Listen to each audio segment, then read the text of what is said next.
Hey guys, tonight we're not stepping into a grand ballroom or a foggy Victorian street.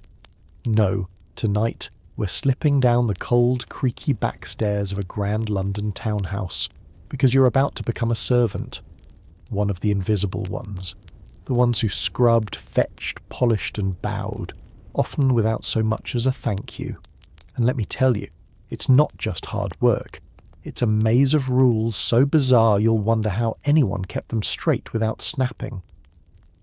And it all begins before the sun even rises, because your day starts in the pitch dark, before the first of many bells rings, before the lady's eyes flutter open, before even the cook begins banging pots. Your first job? Get every fireplace roaring before the family so much as stretches under their feather beds. You won't believe this, but if you light a fire too late, the lady might complain that the air feels unwholesome. And yes, that's a real word they used. All right, before you get too cozy, go ahead and smash that like button and subscribe, but only if your heart says yes. And hey, leave a comment with where you're listening from and your local time. We've got a whole house of sleepy history nerds from around the globe. Dim the lights, get that fan going for some background vibes, and let's chill into tonight's little adventure.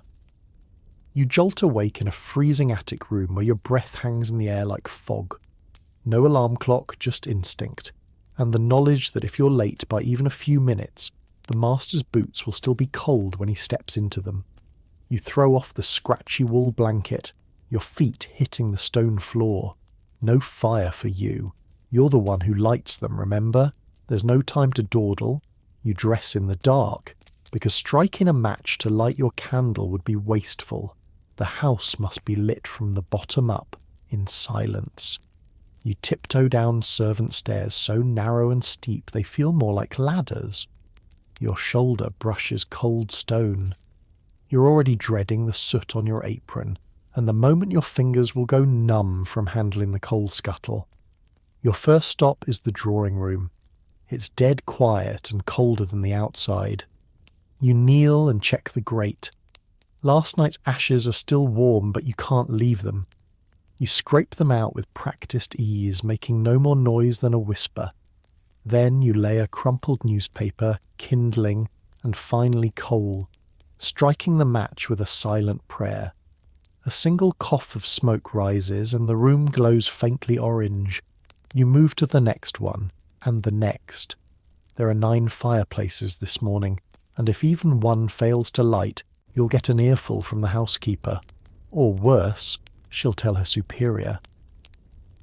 Because in this house, there's a hierarchy even among the ones scrubbing the floors. Sometimes you wonder, why the rush to light fires that the family won't see for another hour? But it's all about illusion. The family must come downstairs believing the house is always warm, that it wakes up with them, that the world bends to their convenience. By the time the house begins to stir, your apron is smudged with soot, your fingertips raw from the metal grate, and your hair damp from sweat. But you're not done. Now it's time to haul up the water, 2 buckets at a time, for the bedrooms. The bathrooms, if you can call them that, are frigid little chambers where porcelain bowls and pitchers wait, spotless and cold, needing to be filled again. One of the strangest rules? No matter how early you rise, you must never be seen to be out of breath. A panting servant is a clumsy servant, and clumsy servants bring shame to the house. You catch your reflection in the hallway mirror, only to remember too late that you're not supposed to look into the master's glass. That mirror is polished for him, not for you. And all this before breakfast. You slip through the scullery like a shadow, steam rising from the massive copper kettle that's been rumbling for half an hour now. The cook is already in a sour mood. She caught the scullion boy yawning and smacked him with a ladle. You don't dare make a sound as you pass, carrying your tray of coal dust and fire irons like sacred offerings. It's still not light outside, but inside this house, the illusion of dawn must arrive early, as if the sun itself knows better than to keep a Victorian mistress waiting. Up the narrow staircase again. You move quickly but silently, because the lady is a light sleeper, and God help you if she hears your boots or the slosh of water. You pause outside her room, adjusting your breath, fixing your cap. Then a soft knock. Wait. Nothing. Then you gently push open the door. The room smells like lavender and starch. Everything is folded, ruffled and fluffed, and if it isn't, that's on you. You cross to the fireplace, kneel again, and go through the ritual you've now done dozens of times today. Ashes, brush, kindling, coal. You light it fast, a flicker of flame catching your knuckles.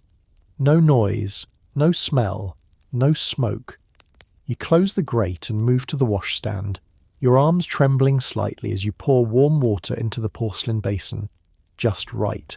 Not too hot, not too cold. If it's lukewarm, she'll ring the bell in a fury. That bell is your nemesis. There are dozens of them strung up in the servant hallway downstairs, tiny brass instruments with stiff little tags that name each room. They hang in a row like guillotine cords, and when one rings, the whole system jolts like a nervous system snapping awake. A sharp clang, and a servant must come immediately, no matter what else they were doing. Once, one of the younger maids was halfway through cleaning the nursery chamber pot when the bell rang for the front sitting room. She panicked, left the pot in the hall and ran. The butler found it. She was dismissed by nightfall. You finish with the ladies' room just in time. The coals catch. The basin steams. The bed curtains are still drawn. You bow slightly and step backward, closing the door without a sound. Back downstairs, you help lay the breakfast table. Everything must be symmetrical. The toast rack must face east. Yes, really. One of the master's eccentricities. He believes bread goes soggy more slowly that way. You don't question it. You just comply. You snatch a quick crust in the scullery, a corner of yesterday's bread, chewed fast and dry. Your own breakfast won't come until much later. No one cares if your stomach growls. It's considered undignified for a servant to appear too eager for food. Like an animal, one footman once muttered. You've never forgotten it, and still the day hasn't really begun. The first formal greeting of the morning hasn't even happened. Soon the family will descend like a flock of exotic birds, perfumed, powdered, perfunctory, and you'll be expected to become invisible again. Standing in corners, hands folded, eyes low, ready to move the moment a spoon clinks against a teacup. There's an unspoken rule among servants. The earlier your start, the smaller you must make yourself by breakfast. You become part of the furniture. You disappear before the second toast hits the rack. That's the real art of Victorian service. Not just rising early, but erasing yourself completely by the time the house awakens. And as the sun finally peers through the drawing-room window, lighting the polished silver you spent an hour buffing, you remember this. The family thinks the house simply glows like this naturally. They don't imagine your frozen fingers or your soot-stained sleeves. They never will. You stand by the hallway wall, spine straight, hands clasped behind your back, and eyes fixed firmly on the floorboards. Not the family portraits, not the grand mirror, not even the gleaming silver umbrella stand that cost more than a year's wages. Just the floor. Because looking around means you're idle. Looking up means you're impertinent. You've learned this lesson the hard way. On your first week, you smiled at the lady as she passed you on the stairs. Just a polite, tight-lipped smile. Something you'd offer a stranger in the street. She stopped mid-step and stared at you like you'd spat in her tea. You think this is friendship, she hissed. Don't grin at me, this is not a theatre. Her voice was sharp, but quiet enough to keep up appearances. You spent the rest of the day in tears, polishing brass until your knuckles bled. You never smiled again. That's one of the stranger truths about being a servant in this house. You can live under the same roof for 20 years and still never be permitted to show your teeth to the people who pay you. Your job is to be silent, invisible, and, above all, emotionless. A good servant doesn't have a personality. A good servant doesn't frown or sigh or laugh. You must be still, like wallpaper. Or better yet, air. The footman has it even worse. He's tall, striking, and in another life might have been an actor or a prize fighter. But here, his face is a mask. Blank as a statue, his voice rehearsed to perfection. Yes, madam. Very good, sir. At once. He once confessed to you, whispered behind the pantry door, that he keeps a tally of how many days in a row he can go without blinking in front of the master. His record is 12. You envy the cook. She gets to shout at the kitchen maids, curse at the stove, slam heavy pans. Noise is part of her job. But for you, even humming to yourself while scrubbing the window panes is dangerous. Once you caught yourself mouthing the words to a hymn while washing linens. The housekeeper's shadow passed by, and you froze. For a full minute you didn't breathe. She didn't say anything. But later that day, you found a smudge of coal dust on your pillow. It's their way of reminding you. You are never alone. The rule about silence extends even to the stairs. The main staircase, the wide one with the red velvet runner, is forbidden. You use the back one, the narrow, twisting, uncarpeted one that smells of old wood and boiled cabbage. If you're ever seen on the front stairs, even by accident, it's considered a breach of decorum. One young parlourmaid was dismissed for passing the butler on the wrong landing. Her crime? Being too visible. You've learned to breathe differently, to blink more slowly. You keep your hands folded low, your face relaxed and your lips neutral at all times. Sometimes you forget how your real voice sounds, and if you're ever spoken to, you keep your replies short. Don't offer ideas. Don't share stories. Never ask questions, especially not about things that don't concern you. The lady once asked if you had family in the countryside. You nodded. She asked if your mother was still living. You hesitated, unsure if that counted as too personal, and replied, "She was last I heard." The next day the butler told you not to trap the mistress in long-winded tales. You never answered a personal question again. And yet, the strangest part? The family doesn't even realise how cruel these rules are. To them, it's simply how things are. They believe silence is dignity, that you prefer it, that speaking to a servant is a mercy, not a habit. You learn quickly, politeness is not for you, conversation is not for you, expression is not for you. You're here to serve, not to speak. There are moments, brief ones, when you nearly forget the rules. When something funny happens, like the scullery maid slipping on a cabbage leaf and landing in a basin of suds, and a laugh rises in your throat before you can stop it. But you choke it down, because even a giggle, if heard upstairs, can be considered disrespectful. Uproar in the servant quarters is a phrase you've heard before. It sounds comical. It isn't. Every sound you make is potential ammunition. That creak on the stairs, that thump of the coal bucket against the wall, all of it is noted. The lady has ears sharper than any gamekeeper. And she complains not just to the housekeeper, but to her guests. "They're getting sloppy," she once murmured over her fan, as though discussing stray dogs. One of them sneezed in the corridor. Quite dreadful. It's not just about silence either, it's about tone. If you're ever forced to speak, it must be with just the right softness. Not too loud or it's vulgar. Not too quiet or it's seen as insolence. A single wrong note in your "yes sir" can brand you as difficult. That label sticks, and difficult girls don't get good references. The butler once gave you a warning wrapped in a parable. "Do you know why a bell rings so sweetly?" he asked, sipping his sherry behind the pantry door. "Because it knows its place and makes only the right sound at the right time." You understood.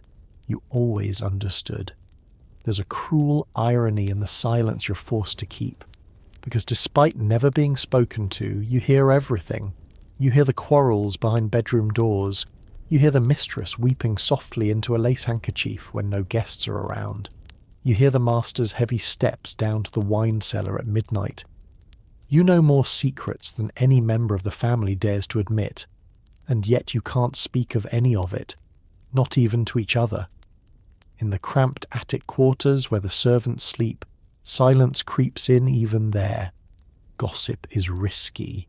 Speculation is dangerous. If one word is overheard and traced back to your mouth, that's it. The boot, no warning, no pay, just a letter saying your services are no longer required and a curt nod from the housekeeper. You'll leave with your trunk and shame and nothing else. So the silence becomes a habit. It gets into your bones. You stop humming. You stop sighing. Eventually you stop thinking in full sentences. Just movements, tasks, patterns. When to curtsy, when to bow, when to vanish. Sometimes, when you lie awake at night staring at the wooden beams overhead, you try to recall what your laugh sounded like, or your voice when you weren't using it to recite, "Yes, madam," or "Very good, sir." It's a strange kind of mourning, grieving your own sound, and in those quiet moments you realize the silence isn't just a rule, it's a disguise, a way of erasing you from the house until you're nothing more than a shape in the corner of someone else's life. But you obey. Because the worst sound of all, the one you fear more than any bell or scolding, is the front door slamming behind someone who just lost their place. So you stay quiet, and you stay small. It's barely past dawn, but your fingers are already aching. You've just scrubbed the brass stair rods, carried coals, and folded linens that will be unfolded again before lunch. But now comes the real art. The boots. The master's boots sit like royalty atop a wooden rack in the boot room. 6 pairs lined in a row, each marked for a day of the week, though no one dares say aloud that he wears Thursday's boots on a Tuesday just because he fancies it. They are tall, polished leather with buckles that shine like gilt, and your job is to make them reflect more than just light. They must reflect reverence.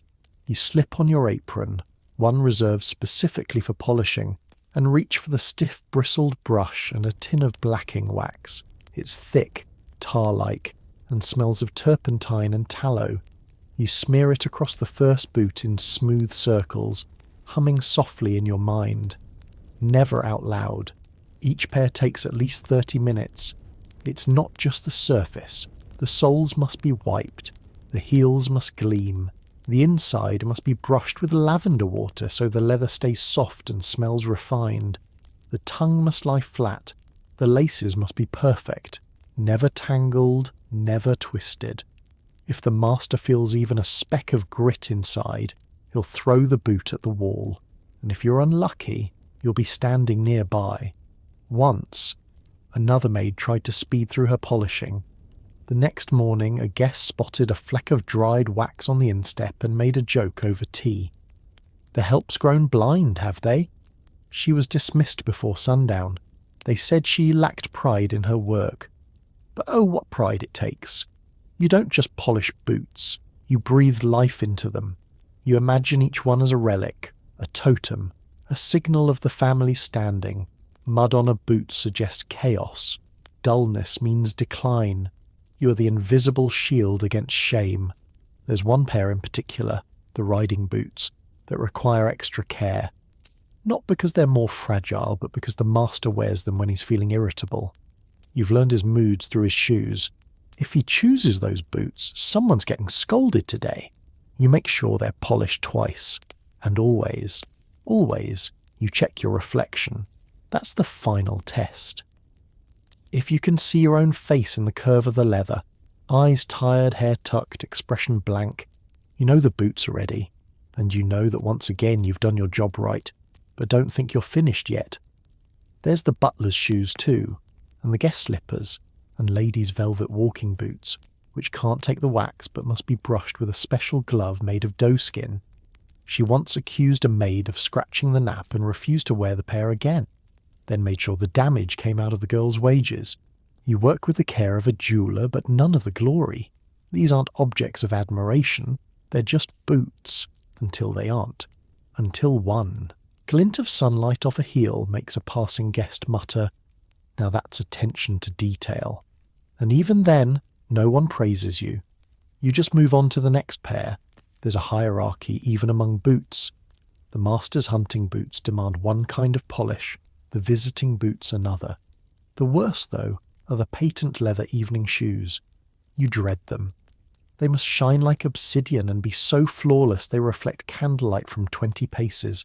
One smudge, just one, and they say you've spoiled the whole look. You once overheard the master say he could judge a man's entire household by the state of his shoe tips. "A dull toe means dull servants," he said, swirling his brandy.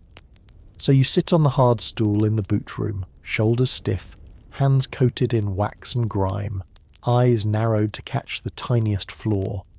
Sometimes your reflection in the leather startles you, not because you're startled by your face, but because it's the only time you see yourself all day. But here's the real trick. The boots must look perfect, but they must feel worn. If they squeak too much, or pinch, or seem stiff, the master complains they were poorly kept. You have to maintain the illusion that the leather simply obeys him, that his every step is met with smooth, silent comfort, that he glides through his day on the labour of invisible hands. Even the laces have rules. The bow must be symmetrical.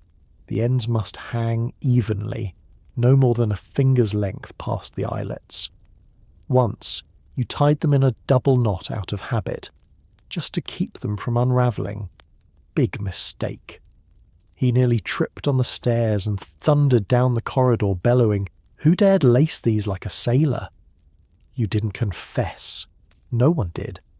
But the scullery boy was blamed and got 3 days' wages docked. You slipped him half a roll from the pantry later. He never asked why. You begin to know the boots like personalities, the cracked left sole of the gardening pair that always smells faintly of peat moss, the tiny nick on the heel of the black dress pair, evidence of one too many steps out of a carriage. You polish around that nick like it's sacred, as if to fix it would be to erase part of the master's story. But here's the most absurd part.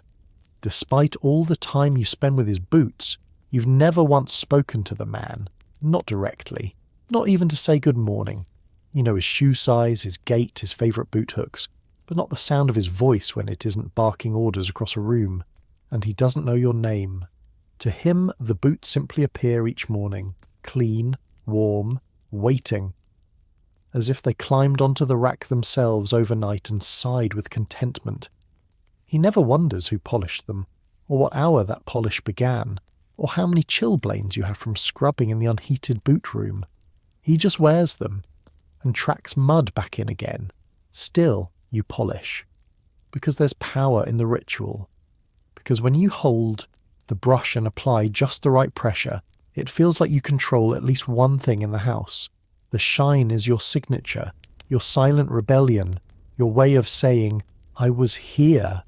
I made this perfect, even if no one ever knows it." You've polished the boots, folded the linens, lit the fires. But now comes another sacred law in the strange world of service. Never, under any circumstance, are you to use the front door. It's not just a suggestion, it's not just impolite, it's unthinkable. The grand oak double doors with brass knobs and lion-head knockers? Those aren't for your hands. They're for guests, for deliveries from Fortnum's, for gentlemen with pocket watches and ladies with parasols. The threshold is polished weekly, but no servant foot is ever meant to cross it. Instead, you use the side entrance, a plain, nearly invisible wooden door tucked behind the hedge, down a narrow alley that smells of cabbage leaves and coal dust. The steps are slick with moss in winter. Rats scurry along the wall in the dark, but it's your way in and out. You could be on fire, and still the butler would tell you to leave via the tradesman's path. There was once a young footman, a new one, who dared to step out through the front one snowy morning, arms full of packages. He was trying to help. He thought speed mattered more than appearance. Wrong. The master saw him from the drawing room and went stiff with offence. "Who is that?" he demanded. "A chimney sweep." The footman was gone by sundown. You learned then, appearance is everything, and in this house servants do not belong where beauty begins. What's strange is that the front door isn't just forbidden, it's mythical. You walk past it every day and yet never really see it. If a guest knocks, you're not the one to answer. That's the butler's domain. He opens it in full regalia. Tailcoat, white gloves, chin lifted just so. If you're caught loitering near it, even by accident, you'll be accused of aspiring. That's the worst insult a servant can receive, to want more than your station. You remember once being sent to fetch something from the front hallway, a forgotten umbrella perhaps. You had to cross over the rug, just 3 steps, but in those 3 steps, your entire body tensed. The chandelier above caught your reflection in the entryway mirror. For one surreal moment you saw yourself not as a servant, but as a guest. Your hands trembled, and just as quickly you turned and fled back to the kitchen stairs, cheeks burning, heart racing. Even the post is segregated. Letters for the family arrive through the front door, placed on silver trays and announced with dignity. Letters for the servants, dumped in a wooden box by the back stairs, tied with rough string and often opened out of curiosity by others before you even see them. The irony, sometimes you have to clean the front door, polish the brass knob, wipe the glass, but always from the outside, never from within. You kneel there on your hands and knees, scrubbing mud from a place you're not allowed to enter, reflected in the glass like a ghost. Sometimes, in your daydreams, you wonder what it would feel like to simply open the door and walk out as if you belonged to the house, not beneath it. Not fleeing, not sneaking, just walking out with your head high. But then someone calls for tea and you drop the thought like a hot poker. The strange thing is how the front door acts like a line between 2 worlds, the elegant candlelit dream the family lives in and the coal dust reality you inhabit.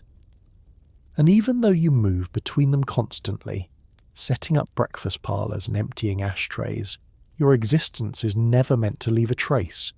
You're the invisible mechanism behind the illusion. When guests arrive, you listen for the sharp rap of the knocker from the servant hallway. That's your cue to freeze, literally. The footman steps forward, immaculate and silent, opens the door with practised flair and welcomes them in with a bow so smooth it might as well be choreographed. You're out of sight. Always. Your footsteps must not echo. Your presence must not interfere. Sometimes if you're stationed in the corridor or dusting a nearby stairwell, you catch glimpses of their coats, their glittering brooches, the way they look down their noses at the furnishings, at the home you know more intimately than they ever will. You've cleaned the banisters they lean on. You've scrubbed the scuff marks from their boots, and yet to them you're just air. Or worse, a flicker in the corner of their vision they pretend not to see. There's a tale whispered in the kitchen of a maid from a house up in Kensington who was seen leaning on the inside of the front door during a lull between dinner service and dessert. She wasn't doing anything improper, just resting a moment, out of sight. But the lady of the house returned unexpectedly, caught sight of her through the door's glass pane, and was horrified. Not because of impropriety, not because the girl has done wrong, but because seeing her there shattered the fantasy. Servants aren't meant to rest, or appear tired, or curious, least of all near the front. That's the great rule behind all the other rules. Maintain the illusion, and so you adapt. You learn which floorboards creak by the main hallway and avoid them. You memorize the path from scullery to stairwell that lets you pass unseen. You keep your posture low when cleaning near the entryway, shoulders hunched, eyes down. The lady once remarked she liked that her house was miraculously self-tending. That's what you are, a miracle of disappearance. But you don't resent the door itself. Not really. The door is just a symbol, a boundary. What you resent, if you ever let yourself think it, is how easily people forget you exist beyond it. On your rare half-day off, when you change into your best dress, plain grey wool still 3 years out of style, and slip through the side entrance for a breath of open air, you walk past the front gate, watching other people's carriages arrive. Ladies giggle, gentlemen strike matches. The world looks different. From out here, you want to touch the gate just to prove it's real. Just to prove you're real. But you don't. Because out here, you're still someone's servant. Even beyond the house, the rules cling to you like soot. And so you keep walking, past the front, back through the alley, into the servants' entrance again. The front door closes behind you, untouched. The aroma wafts up first, roast pork, warm bread and butter thick enough to coat the back of a silver spoon. Your stomach growls involuntarily. You've been on your feet for hours, your last bite a crust snatch behind the pantry door before sunrise. But now it's nearly noon, and the family is seated for luncheon in the dining room with thick napkins and soft voices. You're behind the wall, balancing a tray, praying the soup doesn't slosh. It's one of the strangest rules of all. You prepare the food, serve the food, and clean up the food, but you're not permitted to enjoy it. Not even when the leftovers are scraped back into the scullery basin in a warm, sloppy heap. Meals for the servants come only after the family's completely done, and the truth is, by then, it's barely food anymore. You glance at the long servants' table in the downstairs kitchen. It's bare, waiting. A few dented mugs, a jug of water with specks floating in it. That's what awaits you when the cloche lids are lifted, the butter is spread, and the guests laugh over gooseberry preserves. You know your place.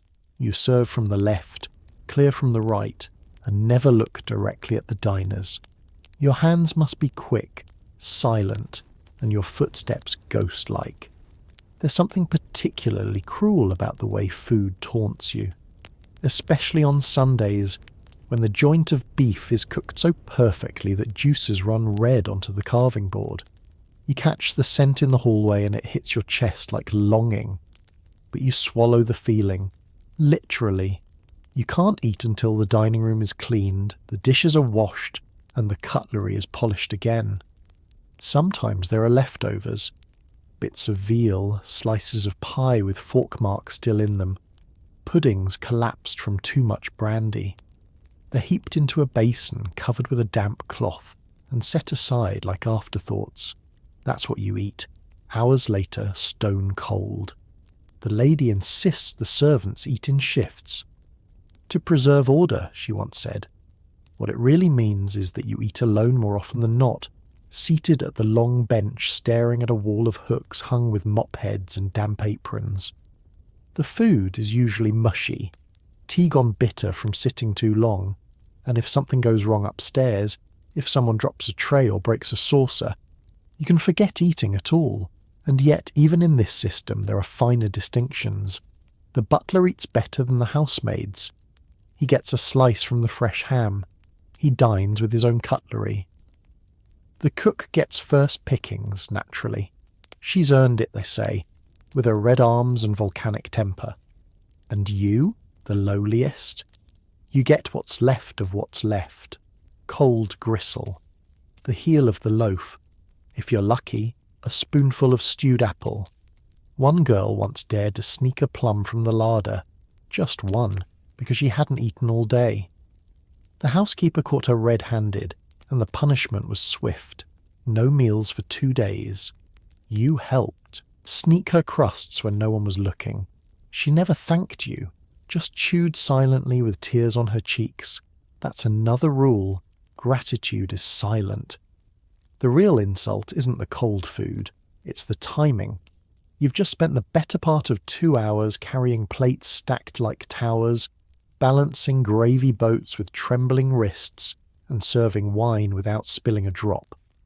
And once the final guest has dabbed their lips and declared themselves quite satisfied, you begin the long ritual of clearing. Only after all that, after every last breadcrumb has been swept from underfoot, are you granted permission to eat. But it's not just about waiting. It's about what you look like while waiting. You must not linger in the hallway. You must not glance toward the dining room. You must not inhale too deeply near the kitchen door. Even looking hungry is discouraged. Undignified, the lady calls it. If you're caught with your eyes too long on the roast goose or the raspberry tart, it's called hovering, and that's unbecoming. You're reminded that good help is content with simplicity, that a servant with appetite is a servant with ambition. So you school your face into indifference. Pretend not to smell the custard. Pretend not to hear the laughter echoing from a room where you're never invited to sit. You keep moving. There's always a napkin to fold or a door to hold.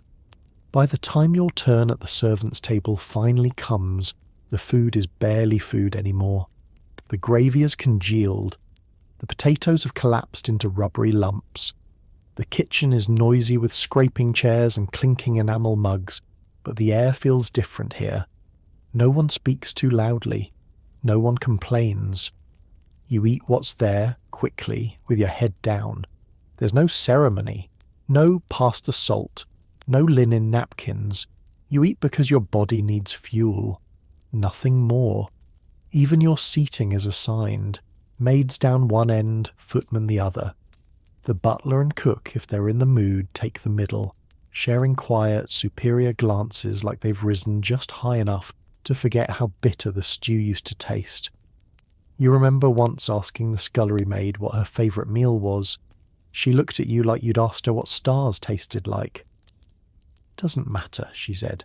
"You eat what they leave." And yet, even here, rules persist. You must not overindulge. You must not ask for seconds unless offered. You must chew quietly. You must be ready to drop your fork and run the instant a bell rings. The food isn't yours. You're just borrowing it between tasks. One girl once fainted in the scullery, collapsed right into the mop bucket. She hadn't eaten in over a day, missed her shift because of errands, then missed the next because of punishment. The housekeeper muttered that she was melodramatic. The cook barked that fainting was a luxury. And when she came to, she apologised. She apologised. That's the rule they never write down, but everyone knows. Your hunger must never inconvenience anyone else. And as you scrape your plate clean and slide it onto the wash pile, you feel it again. That odd little ache. Not just in your belly, but in your chest. The ache of being surrounded by food, immersed in the scent of roasting meats and sugary sauces, yet always 2 hours and one social class away from the real thing. Still, you swallow it down, just like the rest. The bell jolts you like a thunderclap. Not because it's loud, though it rings with a sharp metallic snap, but because of what it means. Drop everything. There's no negotiating with a bell. No. Just a moment. No. I'm in the middle of something. A servant's world turns on a wire, and that wire leads straight to the drawing room, the library, the upstairs dressing chamber, wherever a hand happened to tug a silk cord tied neatly to your panic. You freeze in the middle of scrubbing a chamber pot, your hands dripping, your apron soaked, and wait for the bellboard to twitch. It's mounted on the wall outside the kitchen like a row of trophies. Each bell has a little brass tag: master's study, blue room, dining hall, nursery. They all hang in order, slightly tarnished, slightly menacing. The wire jiggles, a bell swings. You watch for the nameplate. Lady sitting room. That's yours. You don't even wipe your hands. You throw the rag down, toss off your gloves and run. You take the back stairs 2 at a time. You don't breathe. You don't blink. The rule is strict. Never make a lady wait. A delay of even 30 seconds could result in a cold remark, or worse, a complaint to the housekeeper about your lack of readiness. And readiness in this house is everything. When you arrive, you knock gently and step inside, eyes lowered, breath held. The lady is reclining on a chaise. She doesn't look up. She merely waves a hand at the window. "The curtains," she says. "The light is ghastly." You nod, move to the window, and adjust the heavy velvet drapes by a fraction. No more, no less. If you block too much sun, she'll say the room feels like a tomb. Too little, and she'll claim the glare has worsened her headache. She doesn't say thank you. She never does. You back out silently. Downstairs again. Someone's already taken over your pot scrubbing. You don't ask for it back. That's the bell's power. It severs you from tasks, midstream, mid-thought. You belong to it, and it rings often, sometimes for actual needs, a tray, a letter, a shawl, sometimes for whims. One time the lady rang because she misplaced her embroidery needle. Another time because she felt a draft and wanted someone to check the corridor for ghosts. Not literally, of course, but the air did feel odd, she said. You always come. Always. Even if you're carrying coal buckets or kneeling with a brush between your teeth. Because the alternative is worse. The alternative is to be known as slow. The worst part? The bells are never wrong.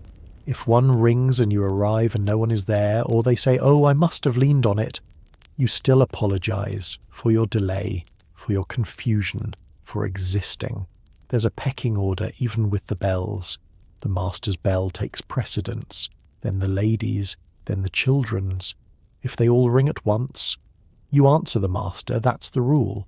And if the nursery's in flames while you're fetching a brandy warmer, well, let's hope the nanny's quick. And so, like a dog trained to a whistle, you listen for bells in your sleep. You dream of them. You wake thinking you've heard one, only to find silence and your own heart thudding. The bell is your god now. It decides when you eat, when you move, when you stop, and when, just once, it falls silent for an entire afternoon. You don't feel relief, you feel dread, because silence usually means someone's watching.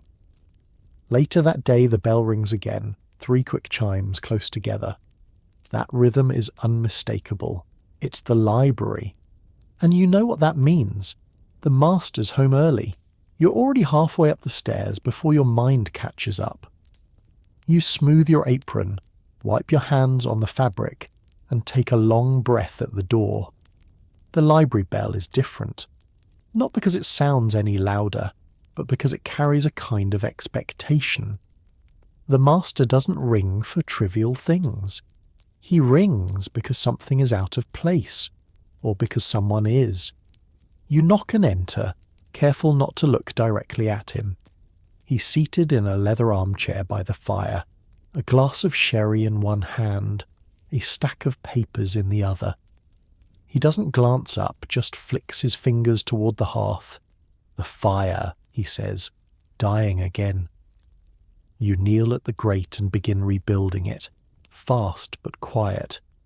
He mutters something about poor airflow and inferior coal, but it isn't really about the fire, it's about control. You're a moving part in his house, just like the brass clock on the mantel or the silver inkstand on his desk.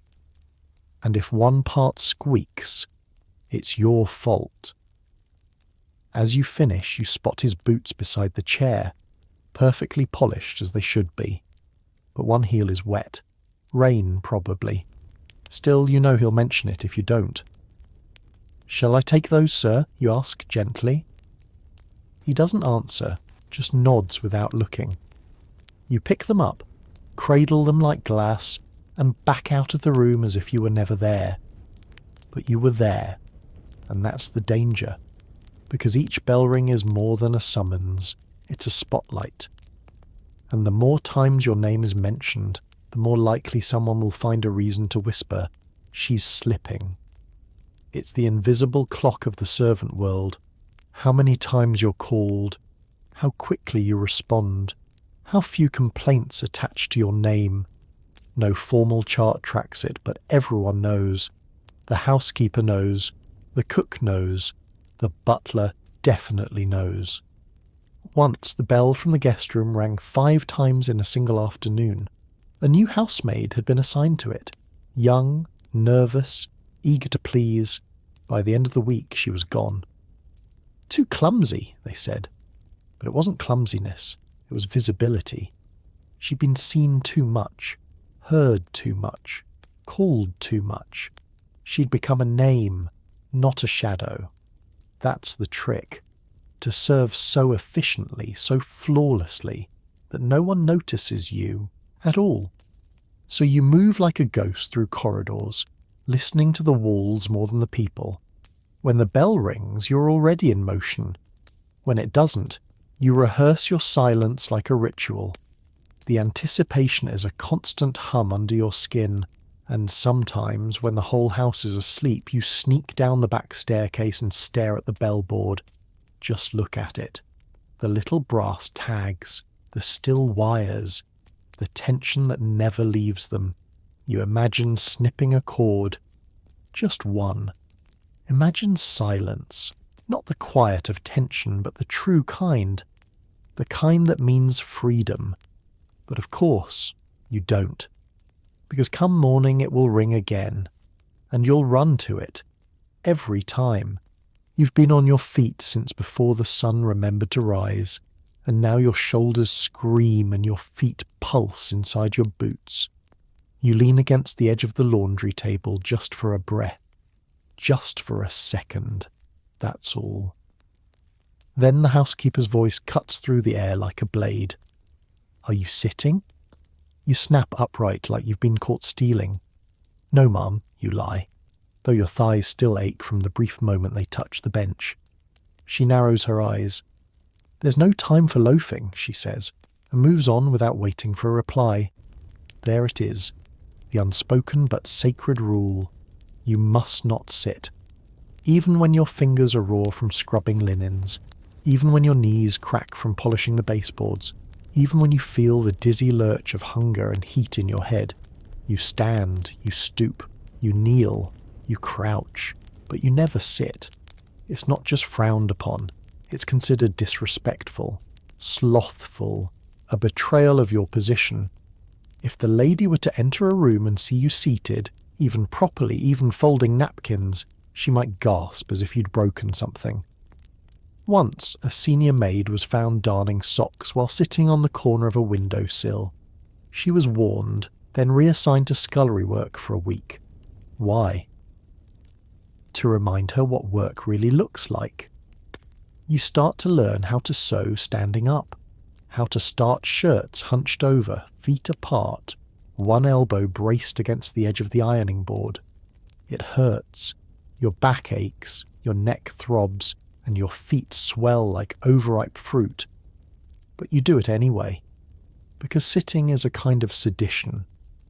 There's a single wooden stool tucked in the corner of the scullery, the only seat allowed for servants who are injured or elderly, but it's rarely used. No one wants to be seen needing it. Needing, after all, is dangerous. Once you paused to adjust your boot, bending at the knee and resting for the briefest second on the lower stair. A younger maid saw you and gave a sharp intake of breath, as if you'd lifted your skirt or dropped a tray. Better not let her see, she whispered, nodding toward the housekeeper's door. You stood up straight and kept moving. Even the word rest is suspect. You don't say, I need a rest. You say, I'll see to the copper next, or shall I collect the linens? Anything that sounds like momentum, like service, like usefulness. Because the moment you suggest stillness, someone else fills the space you left, and that means you become the spare part. And yet the cruel paradox is this. The lady herself can spend an entire afternoon reclining on a chaise, reading poetry aloud to her pug, The master naps in the library after lunch with a blanket across his knees. The guests collapse into overstuffed chairs after every meal. And you? You hover behind them, standing always, your feet tingling with needles, your calves hard as iron. You've grown so used to standing that even when you're alone, truly alone, you forget how to fold your knees. You catch yourself pressing against the counter for support, feet planted like tree trunks. At night, when you finally lie down, your body doesn't know what to do with the softness. You wake with stiff joints, as if punished for lying down at all. That's the unspoken lesson of this house. Comfort is for the served, not the servers. There are tasks that beg for a chair. Mending stockings, stitching collars, repairing buttons torn loose from impatient fingers. But even in those quiet, fussy jobs you're expected to stand. Bent at the waist, the fabric pinched between your fingers, your spine slowly curling like a ribbon. The pain creeps in slowly. First your shoulders, then your back, then the dull hum behind your eyes. The upper servants sometimes get stools, small, hard ones, tucked in shadowed corners near the pantry. But they perch, not rest. A butler never sits in the presence of the master. A lady's maid might be allowed to sit while dressing her mistress's hair, but even then, only if the mistress doesn't need the mirror, or the brush, or the scissors polished. And if she does, up again, instantly. You once witnessed a rare rebellion. A chambermaid with red hands and soft eyes, maybe 17, dared to sit on the lower stair between breakfast and luncheon service. She was sewing a hem, not gossiping, not slouching, just sitting. The housekeeper saw her, of course, like a hawk spots a rabbit. "You'll crease your skirt," she snapped, though the real crime wasn't wrinkles. It was visible fatigue. "We don't sit while others stand." The girl stood, apologized. 2 days later, she was moved to the laundry room, hotter, noisier, and even less forgiving. You've noticed over time that the family doesn't just expect silence and service. They expect constant readiness. Sitting, to them, is the opposite of readiness. A seated servant might hesitate. A seated servant might forget their place. Worse, they might think. And so, the rule is upheld. Even the architecture reflects it. There are no chairs in the narrow corridors, no cushions in the servant hall, no stools in the linen press or the scullery. The house isn't built for your comfort. It's built for your usefulness. But of course, there are exceptions, performative ones. During Christmas or a birthday celebration, the lady might announce, "Let the staff sit for a moment." She says it like a queen granting favours. And for one brief moment you all sit, awkwardly, stiffly, hands on laps, not quite sure how to fold yourselves into the chairs you're never meant to use. The moment is photographed in their minds, a portrait of benevolence. See how kind we are. See how they smile when we let them rest. You smile, of course. You always do. But the chair is too narrow. The floor is uneven, and the very air makes it feel like you've borrowed something you don't deserve. Even in church on Sunday, when you're marched into the pews behind the family, your seat is hard, short, and separate. Not just physically, but spiritually. You are present, but not included. And when you return home after a rare afternoon off, legs aching, mouth dry, body heavy, you sit at last on the narrow bed in your attic room, but instead of relief, there's guilt, a creeping whisper that says, "There's always something else you could be doing." That's the final cruelty. You spend every day forbidden to sit, and yet when you finally can, you've forgotten how to feel at ease doing so. Your body might stop, but your duty never does. You've spent so long learning your place beneath the family that you sometimes forget there's a whole other ladder beneath you. A pecking order among servants. nearly as rigid as the one upstairs. And like all things in this house, it begins with rules. Rules no one tells you, but which you learn fast, usually the hard way. You're not just a servant, you're a low-ranking servant, a housemaid, which means you do not speak to the butler unless spoken to. You do not enter the still room unless the cook asks for you, and you never, ever use the same staircase as the valet unless it's on fire. Your first mistake was taking the wrong stair. You'd only just started, green as grass, eager to make yourself useful. You were carrying fresh linens from the laundry and took the servant's side stair off the main hallway. It was early. You thought no one would be around.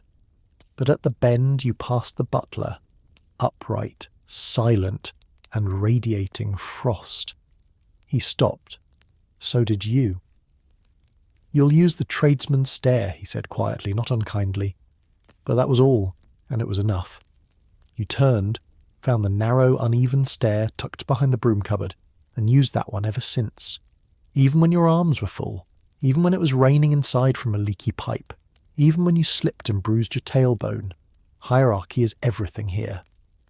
At the top stands the butler, the master of the household below the family themselves. He oversees the wine, the keys, the silver. His words are law. If he likes you, your life is easier. If he doesn't, well, you'd best start looking for work elsewhere. Then there's the housekeeper, the iron fist of the household, dressed in rustling black and always smelling faintly of lavender and starch. She assigns your tasks, corrects your posture, and notices every flaw. Once, she found a smudge on a doorknob and asked the whole hall whose soul was as tarnished as the brass. You all spent the afternoon polishing with vinegar and shame. Beneath her, there's the cook. She rules the kitchen like a kingdom. She doesn't care what the butler says, and she can destroy your whole week with a glare. You pray she's in a good mood, especially if you're due to pass her during baking. The last girl who interrupted a soufflé now works in the pantry. Alone. Then come the senior maids and footmen. Those who've lasted longer know the corners of the house and have the housekeeper's ear. They assign you the worst tasks if they don't like your attitude. Toilet scouring, chamber pot duty, rinsing linens in ice-cold water while they fold hand towels in the warm drawing room, and finally, there's you, the bottom of the chain. You don't complain, you don't question, you just do. Because promotion is rare, but demotion, that happens before the soup cools. Still, you learn to play the game. You smile at the right moments. You fetch extra coal for the footman when he's hungover. You polish the bells so the housekeeper sees her reflection and nods. You don't want to climb the ladder. You just don't want to fall off it. The strangest part is how quickly this invisible hierarchy becomes second nature. You feel it in your spine before your eyes even catch who's approaching. That quick step in the hallway? It's the underbutler, stand aside. That slow, deliberate tread with a cane tapping on the floorboards. The butler himself. Lower your gaze. Step back. Let him pass without making him change course by so much as an inch. Even the maid uniforms tell the story. The senior parlour maid wears black with a lace trim, her cuffs crisp, her apron embroidered. Yours is plain cotton, stiff and dull, with sleeves you've let out twice because new ones aren't provided. The cook has her own apron, a heavy canvas thing stained with decades of fat and pride, and no one dares touch it but her. There's one chair in the servants' hall that everyone knows not to sit in. It's not marked, it's not labelled, but it's the butler's chair. It's older than half the staff, worn smooth at the arms and creaky in the joints. Still, it has presence. You once saw the new scullery boy collapse into it after a long shift, and the silence that followed was deafening. He stood up so fast he knocked over his tea. No one helped him mop it up. That was the lesson. But it's not all pettiness. This hierarchy also protects. When a guest shouted at a maid once, slurring words and grabbing her wrist, the footman stepped in, silent but solid. Just stood there, eyes steady, until the man let go. The matter was never discussed openly, but the butler sent that same footman to run a personal errand for the master the next day. That was his reward. There's a kind of logic to it once you stop fighting it. A rhythm. Like birds in a flock, everyone knows where to go, when to move, when to stay still, step out of time, and you're scolded. But keep the pace, and sometimes you're rewarded. A warm roll, a kind word, a look that says, you're doing well. You start to understand the unwritten rules. Don't outshine a senior. Don't gossip upward. Don't touch what isn't yours, even by accident. Never assume a favour earns another, and always listen more than you speak. You remember one rainy afternoon, soaked from running errands in the drizzle, you passed the housekeeper in the main hall. She paused, looked you over and said, "You've not dripped on the runner. Good." That was it. Not praise, not warmth. But it lit something in you all the same. A moment of being seen. A rare nod in a world that so often pretends you don't exist. And that's why the hierarchy holds. Because even at the bottom, you're part of something. Something vast and humming and orderly. You may be scrubbing floors, but you belong to the rhythm of a great machine, one that runs on silence, polish, and deference, but runs all the same. Still, you sometimes wonder, if you vanished, truly vanished, would the machine even stutter? Would anyone notice the empty place in the servants' hall? Or would someone else simply step into your uniform, your duties, your name? You shake the thought away. There are stairs to scrub. You know which ones. The windows are already spotless. You know that. You cleaned them yesterday, and the day before, and the day before that. But still, the cloth is in your hand, damp with vinegar and lavender, as you polish the same pane of glass for the third time this morning. Because the rule is simple, if maddening, clean what's already clean. It isn't about dirt. Not really. It's about impression. The family must never think there's dust. Guests must never wonder if the silver was wiped this week. Everything must sparkle with a kind of radiance that looks accidental, effortless, as if the house simply wakes up that way, which means you're often scrubbing things that gleam already.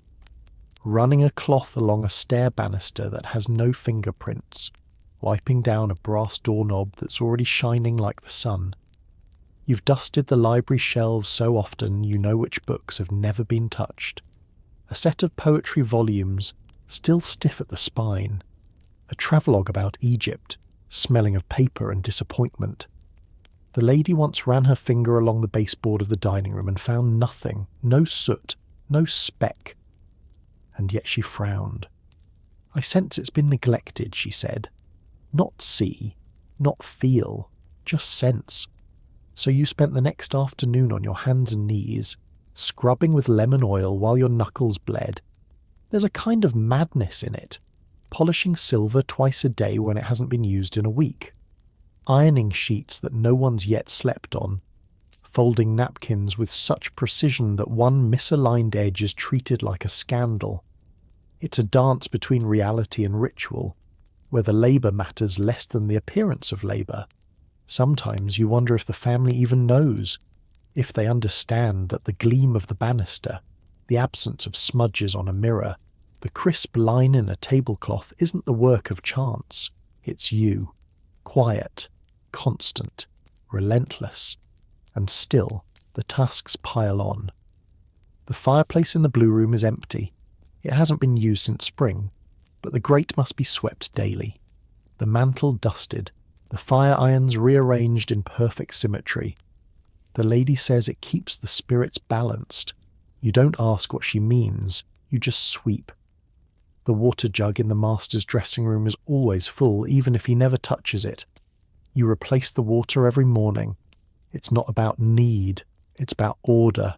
It's about the house breathing in rhythm, and your job is to keep that breath steady, even when it's absurd.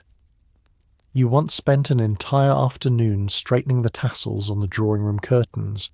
There are 96 tassels. You counted. The housekeeper walked by once, nodded and said, "Make sure they lie with intent." You had no idea what that meant. You still don't. But you did it anyway. The worst part isn't the repetition. It's the invisibility of it. You clean what's already clean, and no one notices. If they did, it would mean you'd failed. That's the twisted logic of the house. The more perfectly you perform, the less anyone is supposed to see you at all. You once spent 3 hours polishing the dining table until the wood glowed like honey. Not a single person commented. But the next day, when the cutlery was laid half an inch too close to the edge, the lady gasped. "This room feels slack," she said. That word stayed with you all week. Slack. As if one napkin out of line could drag the whole house into disgrace. So you double down. You begin to polish the backs of chairs, the undersides of spoons. You realign candlesticks that are already in a straight row. You dust the corners of picture frames no one has touched since Victoria was still on the throne. Not because you must, but because someone might imagine they were dirty. And that's enough to condemn you. There's a term they whisper in the scullery, ghost work. It's the labour no one sees, no one measures, but which is expected all the same, a kind of spiritual cleaning, a guarding of appearances. You begin to think of yourself less as a cleaner and more as a preventer. You don't wait for dirt, you hunt its possibility. You remember once overhearing the butler speaking to a visiting valet. "They have a good girl for the drawing room," he said, meaning you, "keeps things unnoticeable." It was meant as praise, and you took it that way, even though it stung. Unnoticeable is a strange reward, like winning a race and being told no one saw you run. Sometimes late at night, when the others are asleep, you walk the house in silence. You run your fingers along the mantel, not to clean it, but to feel it, to remind yourself that the gleam is real, that you did that, even if no one else says it. You whisper it just once. "I did this." Then you go back upstairs and fold into the narrow bed as if the day never happened, and still, tomorrow, you'll do it all again. You'll rinse spotless basins, you'll press already stiff collars, you'll sweep dry hearths, shake out dustless rugs, and replace the wax in a candlestick that hasn't been lit in weeks. Because that's the rule, that's the rhythm. Clean what's already clean, polish what's already shining. Maintain the illusion that this house is not tended, but naturally perfect, and if you do it well enough, no one will ever suspect you were there at all. You're 19, you've been in service since you were 14, and by now you know the truth, even if no one says it out loud. You're not allowed to fall in love, not openly, not privately, not at all. Because to love, to court, to flirt, to write letters tucked in apron pockets, is to risk everything. The lady doesn't say this, neither does the housekeeper, but the rules are built around it like hedges of thorns. One wrong step and you're pricked on every side. There's no policy written on paper, but the expectation is clear.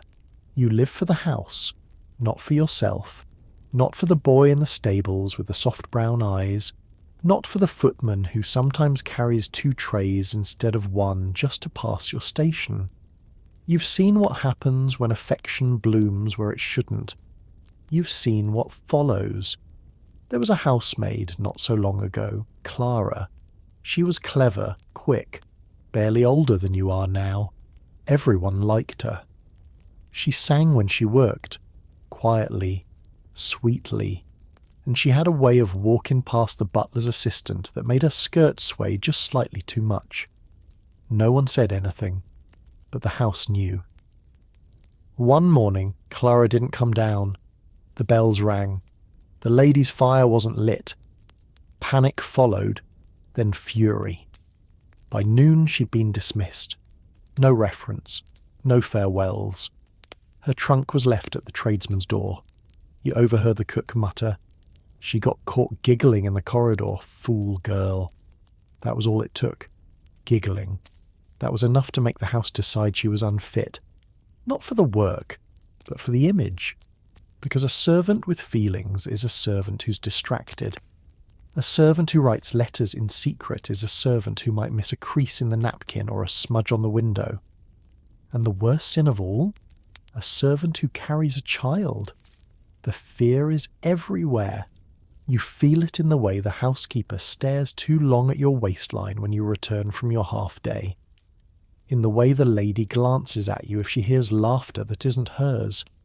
There's no grace for those who stumble, no maternity leave, no quiet room for rest, just silence, and then removal. That's why you're careful. When the footman offers you a biscuit from the tray, you take it without a word, eyes down. When the kitchen boy lingers near the pantry door with a silly grin, you keep moving. When you find a note folded into the pocket of your apron, unsigned, harmless, sweet, you burn it in the scullery grate before you're tempted to read it again, because the house sees everything. Maybe not all at once, maybe not in a single glance, but eventually it always finds out. And if you make the mistake of imagining a different life, a cottage, a baby, someone who holds your hand instead of ordering it to polish silver, you're warned in 100 subtle ways that dreams are a kind of betrayal. You're here to serve, not to be wanted, and certainly not to want. It isn't just about romance. The rule extends further, deeper, into every corner of your private life, if you can still call it that. You're not allowed to marry, not unless you plan to leave, and even then, permission must be requested, granted really, by those who think they own your time. You once asked the housekeeper, as delicately as you could, whether a former maid had married after leaving. She gave you a look so flat and cold it made your skin prickle. Married, she said, like the word tasted sour. Well, she's someone's problem now. A problem. That's what you become the moment your life expands beyond the walls of this house. Because love, marriage, even family, they come with needs, with time off, with a risk of distractions, divided loyalties, whispered notes exchanged in linen cupboards, and the house wants none of that. It wants you wholly, body, mind, hands, hours, especially your hours. If you were to fall pregnant, it would be over, immediately. No discussion, no sympathy, not even a goodbye. You've seen it happen. One of the scullery maids, barely 16, began showing. She hadn't said a word, but the signs were there. The sickness in the morning, the looseness of her apron, the way she avoided the tight staircase. The cook noticed first, then the housekeeper. By the week's end, she was gone. Her bed in the attic was stripped before sundown, her name scratched from the duty chart. The family never asked. The lady, when passing the kitchen that evening, simply said, "That little one was noisy," as if she'd been dismissed for chattering too much, not for carrying life in secret. The rest of you understood the real reason, and none of you said it out loud. Even if you were married, your place here would vanish. Married maids are seen as unpredictable, needy, likely to quit when babies come, or worse, ask to bring them near, and that is unthinkable. Children do not belong below stairs, unless they're delivering coal. So, if love does come, and sometimes it does, it must stay quiet, hidden in glances, in brushings of hands, in secret walks when the house is asleep. It cannot bloom, it cannot ask anything of anyone, and it certainly cannot be spoken of. You once heard 2 footmen whispering after supper, joking about a cook's assistant who'd gone to work in a larger house, one where married couples were sometimes allowed in service together. They share a bed, imagine that, one laughed, and still she scrubs his drawers. You laughed too, quietly, bitterly. because that sounds like heaven compared to silence and aching and the fear of being found out. Sometimes, in your narrow attic bed, you think of a life where you could hold someone's hand without shame, where you wouldn't have to glance over your shoulder before smiling, where your body, your future belonged to you, not to a mistress's schedule or a bell on the wall. But here, your body is borrowed, your time is leased, your heart is simply in the way, so you keep it hidden, tucked deep beneath your apron, beating quietly, unseen, unspoken, unforgiven. The house is never quiet. Not really. Even at night, even when the bells stop ringing and the fires have died down, it hums with movement. Footsteps creak along attic floors. Pipes groan. The wind sneaks through keyholes. And voices, your voices, whisper through the walls, not the family's voices. Theirs are trained, deliberate, meant to carry. Your voices are different, soft, fractured, passed in corners, behind doorways, under your breath. But make no mistake, what you say, what you do, what you feel, is everyone's business. There is no privacy in service, no secrets that stay yours. You noticed it your first week, when you spilled a little jam on your apron at breakfast. It wasn't even much, a thumbprint's worth. You'd wiped it clean, changed aprons, and thought no more of it. But by lunch, the kitchen boy made a joke about sticky fingers, and the footman snickered.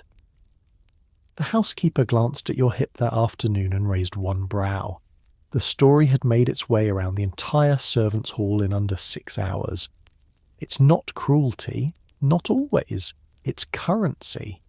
In a house where money is tight, favours are rare, and advancement is nearly impossible. Gossip is what people trade. Your mistakes become someone else's entertainment. Your embarrassments feed the invisible chain of whispers that binds the staff together and holds you in place. You learn to walk carefully, to speak even more carefully. If you're overheard muttering about the cook's temper or the master's laziness, it will find its way to the wrong ears. You might not even know who passed it on. Maybe the scullery maid who seemed so sweet. Maybe the boot boy you gave your crust to last week. Everyone listens. Everyone talks. But it's not just the things you say. It's the things you do. If you work too fast, you're showing off. If you slow down, you're lazy. If you're quiet, you're sneaky. If you laugh too much, you're distracted. There's no safe setting, no neutral.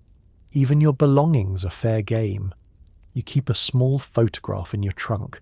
Your mother, long before her hands curled with arthritis. You found it once lying face up on your bunk, even though you swear you'd tucked it deep beneath your folded stockings. No one said a word, but the message was clear. You are never alone. Your uniform is checked for wear, your shoes for scuffs.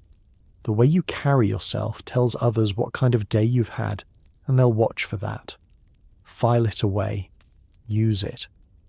If you receive a letter, the others glance at it sideways, reading the curve of the handwriting, noting whether it smells of tobacco or perfume. They don't need to read the words to guess the story. And should something scandalous happen upstairs, a broken engagement, a crying fit, a slammed door, you'll know about it by tea. Not because you were told, but because someone saw something and passed it on before the tea had time to cool. In this house, nothing stays secret for long. Not even your silence. You try to keep your head down. You try to stay out of it. But even that becomes suspicious. When you're too quiet, they wonder what you're hiding. When you're too still, they wonder who you're watching. The walls have ears, but the servants have eyes, and they're sharper than any mirror in the master's house. There's a game to it. You've learned the rules, even if no one taught them.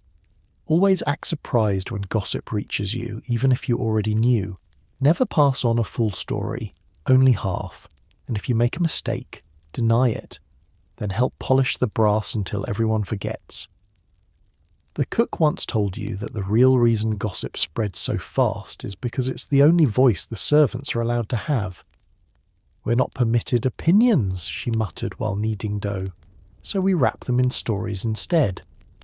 And so the stories fly. Who was seen leaving the wine cellar too late? Who spent a moment too long adjusting the master's collar? Who received a parcel with no return name? You, him, her, any of you. Even grief becomes gossip. You learn that the hard way. When your father died last year, you received the letter during your midday break. You remember your hands shaking as you unfolded it by the scullery window. You didn't cry. Not really. Just stared. Hollow. But that evening someone told the footman you'd been moody all day, and by the next morning the housekeeper cornered you with a look that wasn't quite kind. "If you're too upset to focus," she said, "do let me know. We can find a girl who isn't." She never asked why you were sad, just made sure it wouldn't interfere with the silverware. That's the other side of the gossip coin. It's not just entertainment, it's surveillance, a living network. If you're falling behind, if you're distracted, if you've broken something and tried to hide it, they will know, and they will whisper it forward. But sometimes, it's not cruel. Sometimes it protects. Once, the lady dismissed a maid for supposedly being filthy. A single stain on her uniform. But the rest of you knew the truth. The maid had caught the master in a state he shouldn't have been in, wine-drenched, reaching for what wasn't his. She escaped barely, but the house turned against her, and the gossip that followed, it told the real story, quietly, steadily, and within a week the replacement maid was never left alone in that wing of the house. Ever. Because gossip in a place like this is also how you survive. It's how you know which footman to avoid, which bell to answer with extra care, which corner is safest for crying when no one's looking. You never admit you rely on it, but you do, and so you listen, and you speak, just enough. Never the whole truth, never the full sentence, enough to remain part of the current, not crushed by it, because to be talked about is dangerous, but to be forgotten, even worse. You stand before the mirror in the hallway holding a dusting cloth, watching your reflection for a beat too long, not out of vanity, not out of disobedience, but out of curiosity, because you barely recognize yourself anymore.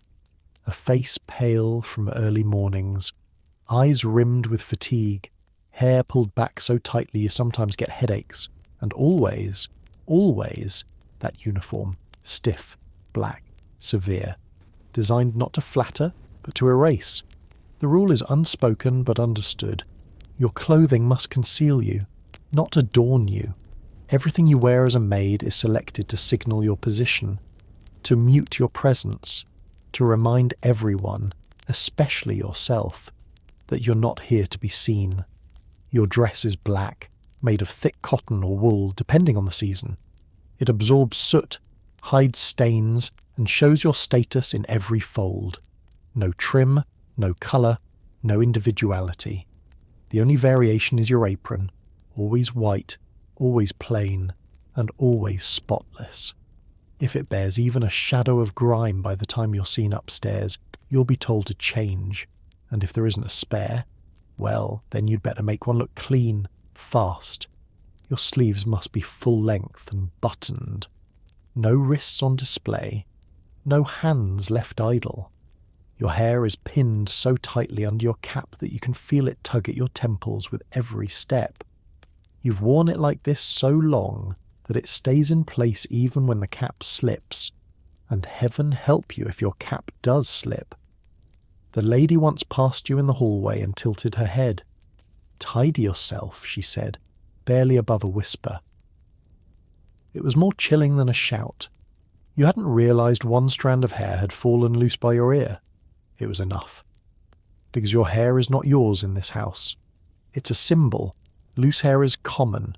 Loose hair is inviting. And nothing, not a smile, not a curl, must ever suggest that you are available for anything but work. Even shoes are regulated. You wear plain black boots, rubber soles if you're lucky, leather if you're not. They blister easily, especially in the rain. You learn to line them with scraps of linen, but don't let anyone see you do it. Servants don't complain of feet, the cook says. Only dancers and aristocrats do that. The footmen, of course, have it different. Their uniforms are tailored, immaculate, gold-trimmed if the family's wealthy enough. They are the visible servants, the ones meant to impress. The housemaids, though, you're meant to disappear. Even your undergarments are inspected. The housekeeper checks them during wash rotation. If they're frayed, she frowns. If they're new, she questions how you afforded them. You can't win. There is a hierarchy even in laundry. You've learned to repair your own hems by candlelight, to reinforce stockings with thread picked from discarded cloth, to make your only 2 dresses last year's by keeping your movements small, your stains minimal, and your tears private. And the strange thing is, you begin to believe it, that you deserve to look like this, that to appear plain is to be good, that beauty belongs elsewhere, in the drawing room, on the guests, in the portrait frames, on the stairwell, certainly not on you. There's a kind of superstition about appearance in service. The more invisible you look, the safer you are. Pretty maids get trouble. Pretty maids get noticed. And being noticed, as you've learned, is not a blessing in this house. It's a liability. You remember Sarah? Skin like cream, hair the colour of chestnuts. She didn't try to be beautiful. She simply was. Her uniform never sat right on her, no matter how plain it was. The lady took against her instantly. "Too flushed," she once murmured to the housekeeper. "Too much cheek." It didn't matter that Sarah worked hard, that she folded linen perfectly and never once dropped a tray. She smiled too readily. Her eyes were too bright. She was let go within the month. Disruptive presence was the phrase they used. After that, you learned to walk differently. Smaller steps, quieter. You kept your face still. You pressed your lips tight before entering a room. Even when you were praised, you never looked proud. You once overheard the housekeeper telling the butler, "That one's appropriately forgettable." You felt oddly relieved. But it's not just about being plain. It's about uniformity. You must not outshine the others, nor appear below them. If your dress is too new, there will be questions. If it's too faded, you'll be told you lower the tone of the house. You must walk a narrow seam, clean, invisible, inoffensive. When new girls arrive, you can spot the mistakes instantly. They wear their cap too far back, or they choose the nicer apron, the one with the better lace. They may even curl their fringe or pin a brooch on their collar. You don't say anything. You just wait. The house will teach them soon enough. Even your scent is regulated. No perfume, not even scented soap. You wash with lye and wear starch. If the lady catches the faintest whiff of lavender oil, or worse, rose water, she'll declare it vulgar. And the master, if he smells it, you'll be accused of seeking attention. You're allowed to wear lavender sachets in your drawers, of course, because she likes the smell on her linens, but not on you. There was a rumour once of a maid who used rouge, just a dab, just enough to hide the grey bloom of long hours. She was dismissed, no warning. They said she had airs, that she thought herself better than her station. That was all it took. A tint to her cheeks, a breath of colour, gone, and so you become what they want you to be. Trim, tucked, buttoned, faded. You learn to see beauty as danger, individuality as a crack in the wall. You stop looking in the mirror except to check your cap. But sometimes, just sometimes, you catch a reflection by accident. In the side of the tea kettle, in the polished wood of the banister, and you remember the girl you were before the black dress and the apron and the silence. She's still there, behind your eyes. But she knows better than to show herself. The lady's corset lies on the bed like a challenge. You don't touch it at first. You never do. You wait respectfully until she gestures. Just a flick of the wrist. That's the permission. Then you step forward, eyes low, hands steady. Because dressing the lady is not simply a task. It's a ceremony. And it comes with rules so strict they may as well be scripture. Rule 13. The lady's underthings are sacred, not yours to discuss, not yours to examine, and certainly not yours to mishandle. You unfasten the corset carefully so as not to disturb the lace at the edges. You shake out the silk chemise from its lavender-lined box. Her stockings are already laid across the footstool, rolled, not folded, so they don't crease. Everything smells faintly of starch and perfume, like a cupboard that thinks too highly of itself. She lifts her arms lazily, like she's bored with the ritual. But it's not boredom, it's power. She knows how intimate this is, how close your hands come to her skin, how your breath must stay shallow so you don't offend her with it. She once dismissed a maid for heavy exhaling during lacing. You remember. You were the one sent to pack that girl's trunk. You help her step into the corset, the silk folding around her like armour. She lifts her chin and waits while you begin tightening. One tug at a time. Firm, not harsh. Tight, but not brutal. You've learned the perfect pressure over months of aching hands and quiet corrections. If you pull too little, she sighs and calls you weak. If you pull too hard, she gasps and clutches the bedpost, and then tells everyone at luncheon that the help nearly crushed her lungs. She makes small remarks as you lace. You'll need to start your collar again. Or, has the cook been letting you taste the cream? Nothing directly cruel, just sharp. A prick of the needle here, a flick of scorn there. Her tongue is more pointed than any of her hat pins. You answer with a soft, "Yes, ma'am," and another tug of the laces. The corset is drawn, the hooks fastened. She turns to inspect herself in the mirror. You stand back, hands folded, invisible once again. But that corset, that's the symbol of everything, of control, of rules, of restraint so tightly bound that you wonder how she even breathes. And yet somehow it's you who feels short of breath, not her. Because if anything goes wrong, if a lace breaks, if the silk tears, if she finds a faint wrinkle in the chemise, you will be the one blamed, and you will be the one dismissed. It's happened before. You remember the story vividly.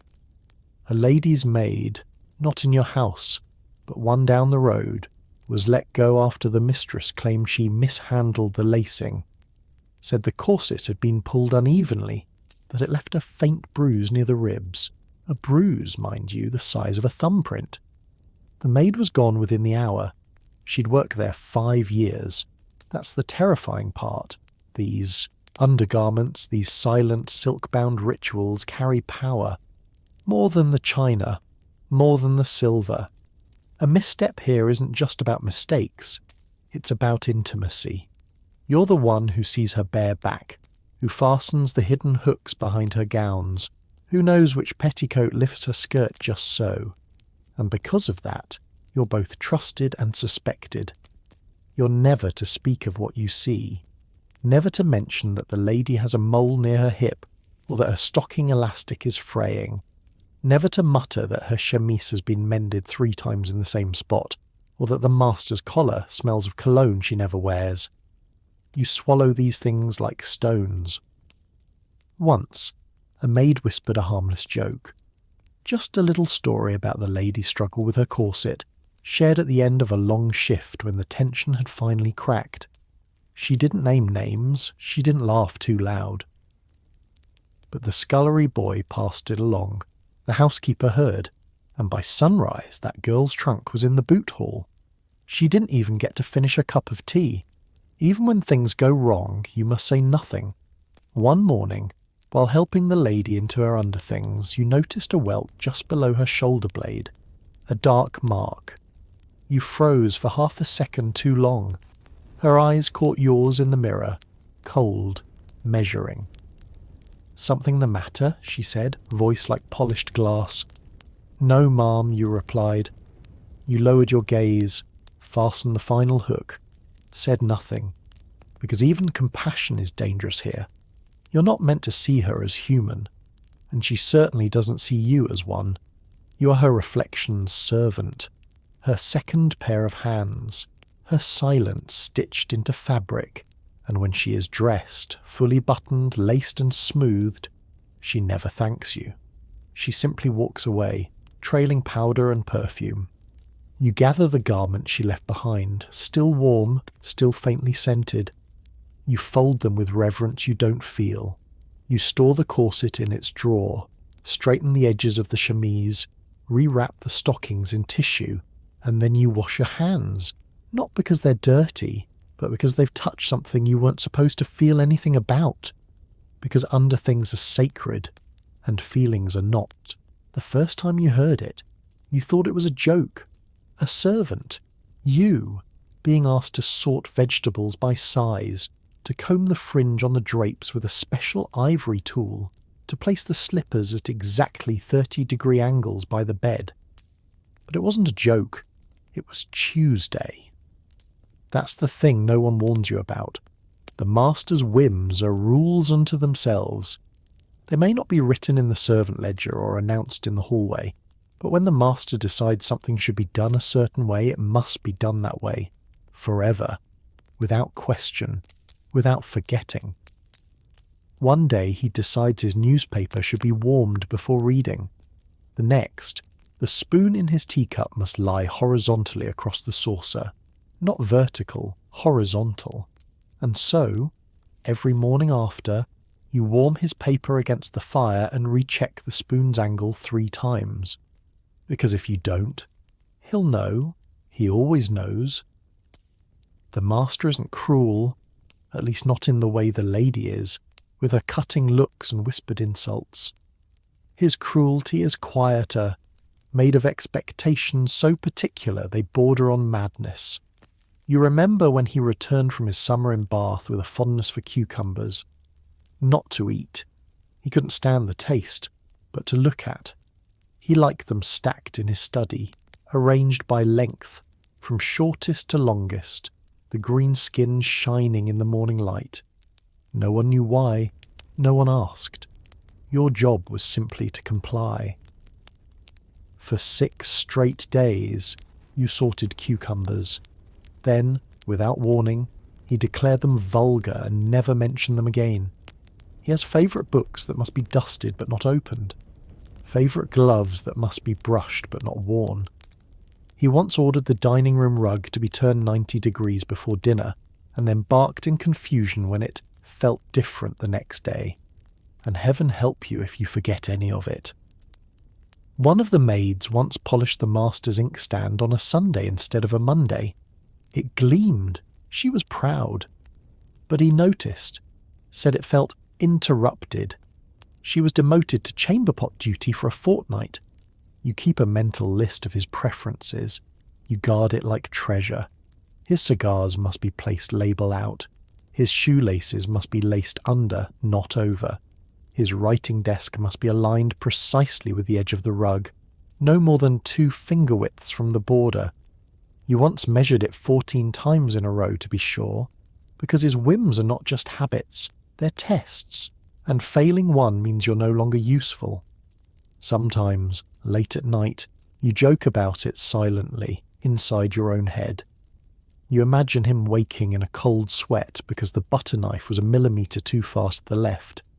You picture him gasping at the sight of 3 pears instead of 4 in the fruit bowl, but you never smile when you set the table. You measure, you adjust, you memorise. Because the master's whims may change daily, but the punishment for forgetting them, that always stays the same. It isn't just the oddness of his requests. It's how suddenly they arrive. The master never announces them with explanation. One moment you're dusting the windowsill, The next, you're being told that henceforth the ink blotter must be turned to diagonal after each use. It lets the desk breathe, he mutters, as if that makes any sense, and so you do it. Because logic doesn't matter, only obedience. He once decided his bath water must be precisely 104 degrees Fahrenheit, not 102, not 105. He brought a thermometer back from Harrods just for this purpose. The valet now spends 20 minutes each morning adjusting taps like an alchemist, adding ladlefuls of hot and cold water until the little mercury line settles in just the right spot. If it doesn't, the master sends the bath back. Yes, sends it back, as if it were a roast. Sometimes you think he's doing it just to remind you who's in charge. You remember the week of the green apples. He saw them at a neighbour's dinner party, perfectly round, all stacked in a crystal bowl. The very next morning he ordered the same. From then on, the green apples in the main hallway had to be polished to a shine and rotated every 2 days, so they'd never brown on one side. The lady even began checking them herself, peering down the hall as she passed, her eyes scanning for a dull spot. You never ate one. No one did. They were for looking, not tasting. And it wasn't only him. The guests sometimes brought their own rituals. There was the colonel who insisted his pillows be fluffed at precisely 4 o'clock, regardless of whether he was using them, and the widowed cousin who refused to eat anything cut into triangles. You made that mistake once, with the toast. She gasped as if you'd served her poison. None of it is meant to be questioned. It's all woven into the larger spell of the household. The idea that this place is a world apart ruled by unseen laws. Laws you're expected to absorb as if by instinct. So you do. You become an expert in nonsense. You know which spoon goes where, which shawl must be laid on the bed when the weather turns damp, which side the slippers must face when placed at the foot of the master's bed, toes out, heels touching. And yet, despite all this precision, the rules can turn on you in a moment. One afternoon, after months of following every whim to the letter, you forgot to realign the study chair after dusting. It was off by an inch, just an inch. The master walked in, frowned and muttered, "Something's off." He paced, adjusted, scowled. The rest of the day the household was tense. No music played. No one lingered in the halls. The blame had no name, but it found its mark. You spent the evening in the scullery, polishing trays that were already gleaming, asking yourself how a single misplaced chair could unspool a man's whole sense of order. But that's the truth of it. These whims aren't really about cucumbers or rugs or bath water. They're about power, about proof that the world can still be arranged just so, that while the outside is messy, London, Parliament, debts, disease, this house remains immaculate, controlled, and you're the one who makes that illusion possible, one perfectly placed spoon at a time. There are things you see in service that you were never meant to see, not because they're hidden, but because they exist in that strange middle ground, between whispered scandals and things politely ignored. And the longer you serve, the more you understand. Some secrets must be carried to the grave, but the rule is simple, absolute, and rarely stated aloud. Speak nothing, remember everything. You carry the lady's letters upstairs, the ones sealed in thick ivory envelopes, with handwriting that isn't her husband's. You don't look at the name, you don't even glance at the seal. But you notice the scent, orange blossom. You smell it on her gloves too when she returns from her charity outings. And you hear the change in her voice when she hums to herself, back from a carriage ride that lasted too long and looped nowhere in particular. The master knows. Of course he knows. But he says nothing. Not to her, not to the butler. Just to the fire, as he stares into it longer than he used to, sipping brandy with a quiet fury that never spills over. Only once did he speak of it, after too much port. He muttered to no one in particular, "At least she's discreet." And so you become discreet too. You clean his ashtrays after he's gone, find the matchbooks from clubs he claims he doesn't attend. You air out his waistcoats that carry the scent of other perfumes. Jasmine once, rose another time, and once. Tobacco and honey, a scent that didn't belong to any woman. You folded that waistcoat a little slower than usual, but still said nothing. Because the punishment for speaking isn't always dismissal. Sometimes it's attention, and attention in a house like this, it can undo you faster than any lie. You've learned to look without looking, to listen without reacting. When the house is quiet and footsteps cross the upstairs floor long after midnight, you turn your face to the wall. When a wine glass is broken in a locked room and no guest is accounted for, you sweep it up without a word. Once, a housemaid in a neighbouring estate spoke too freely about the lady's younger brother, about his drinking, his debts, his sudden disappearance. The family sued her for defamation. She hadn't even said it publicly, just to another maid. But word got out, and suddenly she was dangerous. You saw her once, after. Working in a boarding house on the edge of town, her hands red with raw soap, her apron stained with bacon grease. She didn't look at you, and you didn't wave, because breaking the silence, even when you're right, means you lose the one thing that matters in service more than skill or loyalty, your reference. Without it, you're no one. No family wants a girl with a record of talk. Unreliable, they'll say. Too familiar. And that's it. Door after door, shut. So you keep their secrets. You bury them deep. Not because you want to, but because you must. Because the house remembers who spoke, and it never forgets. You once asked an older maid, long since hardened by the years, if keeping so many secrets ever weighed her down. She didn't answer, just looked at you over her needlework and said, "If I wrote it all down, the pages would catch fire." Then she went back to stitching like the thought had never passed between you. That's the thing. Every servant in this house is a walking archive.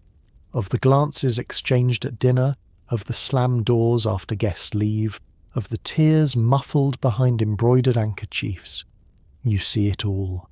You feel it all. But you say nothing. Because that's the cost of trust in a place that never gives you any. You know the cook has a bottle hidden behind the flour sacks, not because she told you, but because you once saw her hand tremble after a scream from the lady over a burnt pudding. Later that night, the scent of brandy filled the scullery like confession. You know the butler writes letters he never sends, long ones scrawled in a precise hand filled with names no one mentions anymore. You found the pages discarded in the fireplace, only half burnt, the ink still legible in places. Once you saw the words, "I should have left when she died." You never asked who she was. You've watched a footman slip into the garden with the lady's maid long after curfew. You've heard the muffled argument that followed days later, behind the linen press when she whispered. You said you meant it. He didn't reply, just walked away with his jaw tight and eyes low. And yet, none of this exists. Not officially. Not in the servant's logbook. Not in the eyes of the family. Because servants do not witness. They do not remember. They are vessels through which the household runs. Clean hands, blank faces, dry lips. Until, of course, a secret must be remembered. That's when they suddenly expect you to recall everything. Where the lady's necklace was last seen. Whether the guest from Tuesday had a red coat or a blue one. Whether you noticed any missing brandy. Whether the master's handwriting looked strange. And you do remember. Of course you do. But you answer carefully. Only what's safe. Only what keeps you on the payroll. Because the moment your memory becomes too sharp, too useful, you become a risk. And the house doesn't tolerate risks for long. So you carry the secret silently, They settle in your bones like dust in the curtains, quiet, heavy, nearly invisible. At times, you wonder what would happen if you did write it all down. Just once. Not for revenge, not even for justice. Just so someone, somewhere, would know that behind the polished floors and drawn drapes you were there. You saw, you knew, you endured, but you never do. Because in service, the price of truth is exile, and the cost of silence is survival. You're bent over the sink, scrubbing lace collars with icy water, when the housekeeper passes by and clears her throat. Just once. That's all it takes. You straighten instantly. She gives you a once-over, then gestures vaguely at your head. "Fix your hair." You nod. "Yes, ma'am." Even though you're not sure what's wrong. But you'll find out soon enough. Because here's another rule you've come to learn, etched into the fabric of every respectable household. Your hair must be invisible. Not just tidy, not just clean. Invisible. It must never draw attention, never shimmer, never escape, never suggest anything other than discipline and deference. One strand out of place, and suddenly you're unruly. Too many strands, and you're common. The cap helps, of course. That stiff, starchy thing with its ties and pleats. You pin your hair tight beneath it every morning, wrapping and twisting until your scalp stings and your temples throb. No curls must peek out, no wisps around your ears. The nape of your neck must be clear. You secure it with straight pins until it holds like armour. And yet, somehow, it's never quite enough. You remember poor Edith. She had thick, dark curls, beautiful ones, truth be told, though we never dared say it aloud. No matter how tightly she braided them, a few would spring loose by afternoon. The lady took one look at her one day and said coldly, "Your appearance is beginning to reflect your class." Edith didn't last the week. It doesn't matter if your hair is clean. Doesn't matter if it's brushed 3 times a day with vinegar and boar bristles. If it moves, it's offensive. If it shines, it's inappropriate. You once overheard a guest say, "I do wish the help wouldn't gleam so much. It's terribly distracting over tea." She was talking about a parlourmaid's hair catching the sunlight through the conservatory window. The parlourmaid was reassigned to the cellar pantry 2 days later. So now you take extra care. You dampen your brush before you style it, so nothing flies away. You twist it tighter than comfort allows. Some girls even scrape theirs back with soap, flattening it like wax. One burned the ends with a candle once just to stop the frizz. The housekeeper scolded her for the smell, not the method. And here's the oddest part. The lady herself has hair styled for volume. Loose waves, glossy pins, decorative combs, the kind of look that takes hours and a personal maid.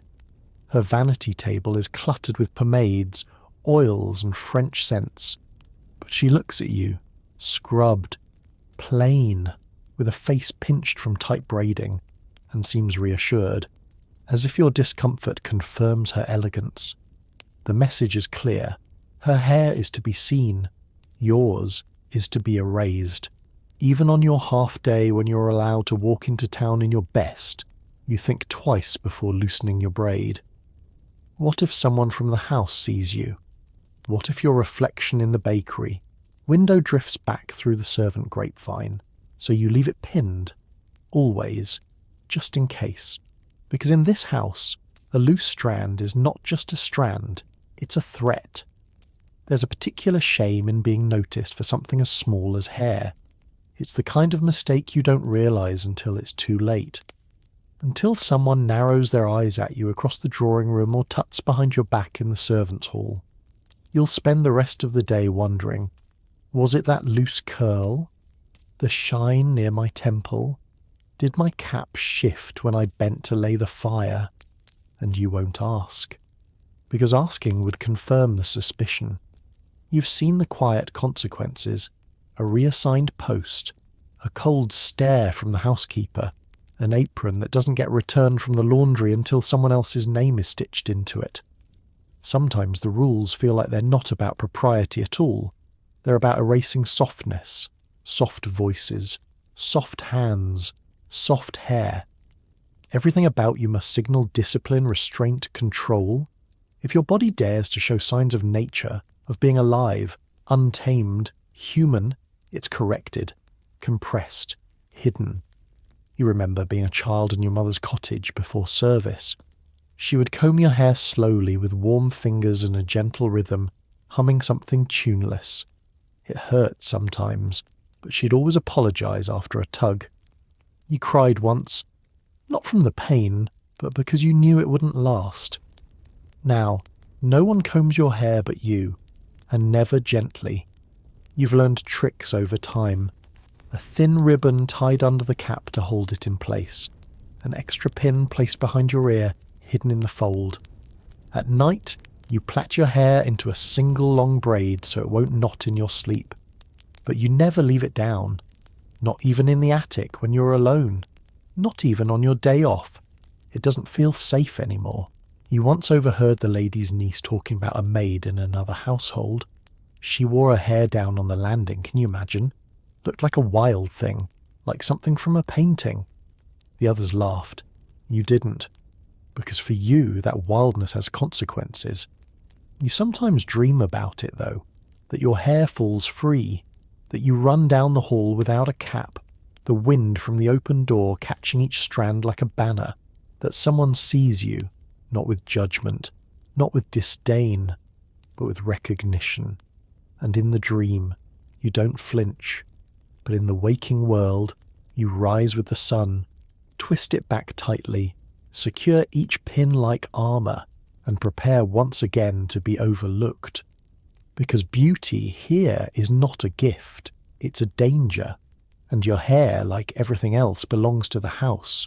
You're walking down the corridor with a stack of pressed napkins when he turns the corner. The master. His boots echo softly on the floorboards. You freeze, just for a second, and step quickly to the side, lowering your gaze. You do everything right. But he pauses. For a moment the silence stretches. You feel the weight of his eyes on your lowered head. You don't look up. You mustn't look up. Then without a word he continues past you, and your heart doesn't start beating again until he's out of sight. That's the rule. Eyes on the floor, always. Not just when you're scolded, not just when the family passes, always. Looking a gentleman in the eye is not only frowned upon, it's considered brazen, forward, a kind of social trespass, even if accidental. You've seen what happens when the rule is broken. There was a parlour-maid once, bright-eyed, young, too new to know better. She looked up when the lady's son spoke to her, not flirtatiously, just naturally, like a person responding to a person. That was enough. Word got to the lady within the hour. The housekeeper didn't even wait until supper. She pulled the girl aside and said, "Do you think this is a music hall?" The girl didn't cry, but she didn't make it through the month either. You learn early that eye contact means confidence, and confidence is not for you. Your job is to blend, to become part of the wallpaper. Moving when needed, pausing when expected, never drawing attention. If the family forgets your name but remembers your usefulness, that's a compliment. So you train yourself to watch feet instead of faces. You learn to read moods by the pace of steps, the sound of sighs, the flick of coat hems. You can tell when the lady is in a foul temper by the sharpness of her heels on the stairs. You can tell the master is half drunk when he starts humming to himself in the corridor. But you never look up to see their eyes, and they rarely look down to see yours. There's a strange kind of sadness in it. This rule that insists you be invisible. Because it doesn't just keep you safe, it keeps you small. You begin to hunch without noticing. You move through rooms sideways, backwards, always glancing down. The floor becomes familiar. You know every knot in the wood, every scuff on the runner. Even when you're praised, "Well done," or efficient girl, you're not supposed to meet their gaze. Just nod, curtsy, step away. And if you ever are looked at directly, truly looked at, it means something is wrong. You once broke a saucer in front of a guest. He turned toward you, not with anger, but surprise. And for the first time, his eyes met yours. He looked shocked to see you had a face at all, as if servants are meant to be shapes, shadows, hands without owners. That glance haunted you more than the broken china ever did. You notice over time that even among yourselves this rule lingers. At first, you thought it was just nervousness, but now you see it clearly. Servants rarely meet each other's gaze either, especially not in front of superiors. It's a habit, baked in by hierarchy. The scullery maid glances away when the housemaid passes. The footman avoids the cook's eye unless summoned. You find yourself doing it too without thinking. It's not about shame, it's about survival. The only place you sometimes dare to lift your eyes is in the attic, at night, when your uniform is folded neatly at the foot of the bed, and your cap is off, and the only light is from a single guttering candle. Up there, among the narrow beds and sagging mattresses, you might lock eyes with another girl and smile. Just a little. Just enough to remind each other you're real. But downstairs, in the glow of chandeliers and the weight of expectation, you look at the floor. You've grown used to navigating by peripheral vision. You can read the lady's mood by the angle of her chin. You can tell when the master's about to speak by the flex of his glove. You feel more than you see, anticipate more than you ask, because to ask would mean lifting your face, and lifting your face would mean everything. The irony is sharp. The family expects excellence, tables laid to perfection, rooms turned out as if by magic, but they cannot bear to see the people who make that perfection possible. Their comfort relies on your erasure, and sometimes the rule hurts in ways you didn't expect. You remember the day the lady's child fell on the stairs. You heard the cry, sharp and sudden. You were nearest, closer than the nanny, and you ran, instinctively catching the boy before he tumbled further. He clung to your apron, sobbing. You looked at him, of course you did. And he looked back, wide-eyed, trusting. But then the lady arrived. She snatched him from your arms, thanked you without warmth, and then said, so cold it felt like frost, "Do not look at my child," as if your eyes had dirtied him, as if your gaze was something to wipe away. You bowed, apologized, turned away. Later that evening you were reassigned to polishing the stair banisters, quiet work, punishment without the name. You still think of that child sometimes, the way he looked at you like you were there, the way your heart stung not from the lady's insult, but from the way she erased that one human moment. That's the danger of looking up. You see too much, and worse, you let yourself be seen, so you return to the habit, eyes down, voice soft, movements small, because looking up might remind them you have a soul, and in this house, a servant's soul is not part of the furniture. There's a certain art to disappearing while standing right in the middle of a room. You master it with time, the precise angle of your shoulder when setting down a tray, the half step back after presenting a letter, the way you hold your breath when a guest passes too close. Not to be ignored exactly. That would mean you'd done something wrong. But to become so unremarkable, so perfectly useful and forgettable, that no one ever really sees you. That is the goal. Because in the world of Victorian service, invisibility isn't just a survival tactic, it's a requirement. And nowhere is that more apparent than when the family entertains guests. You always know when company is coming. The air in the house changes.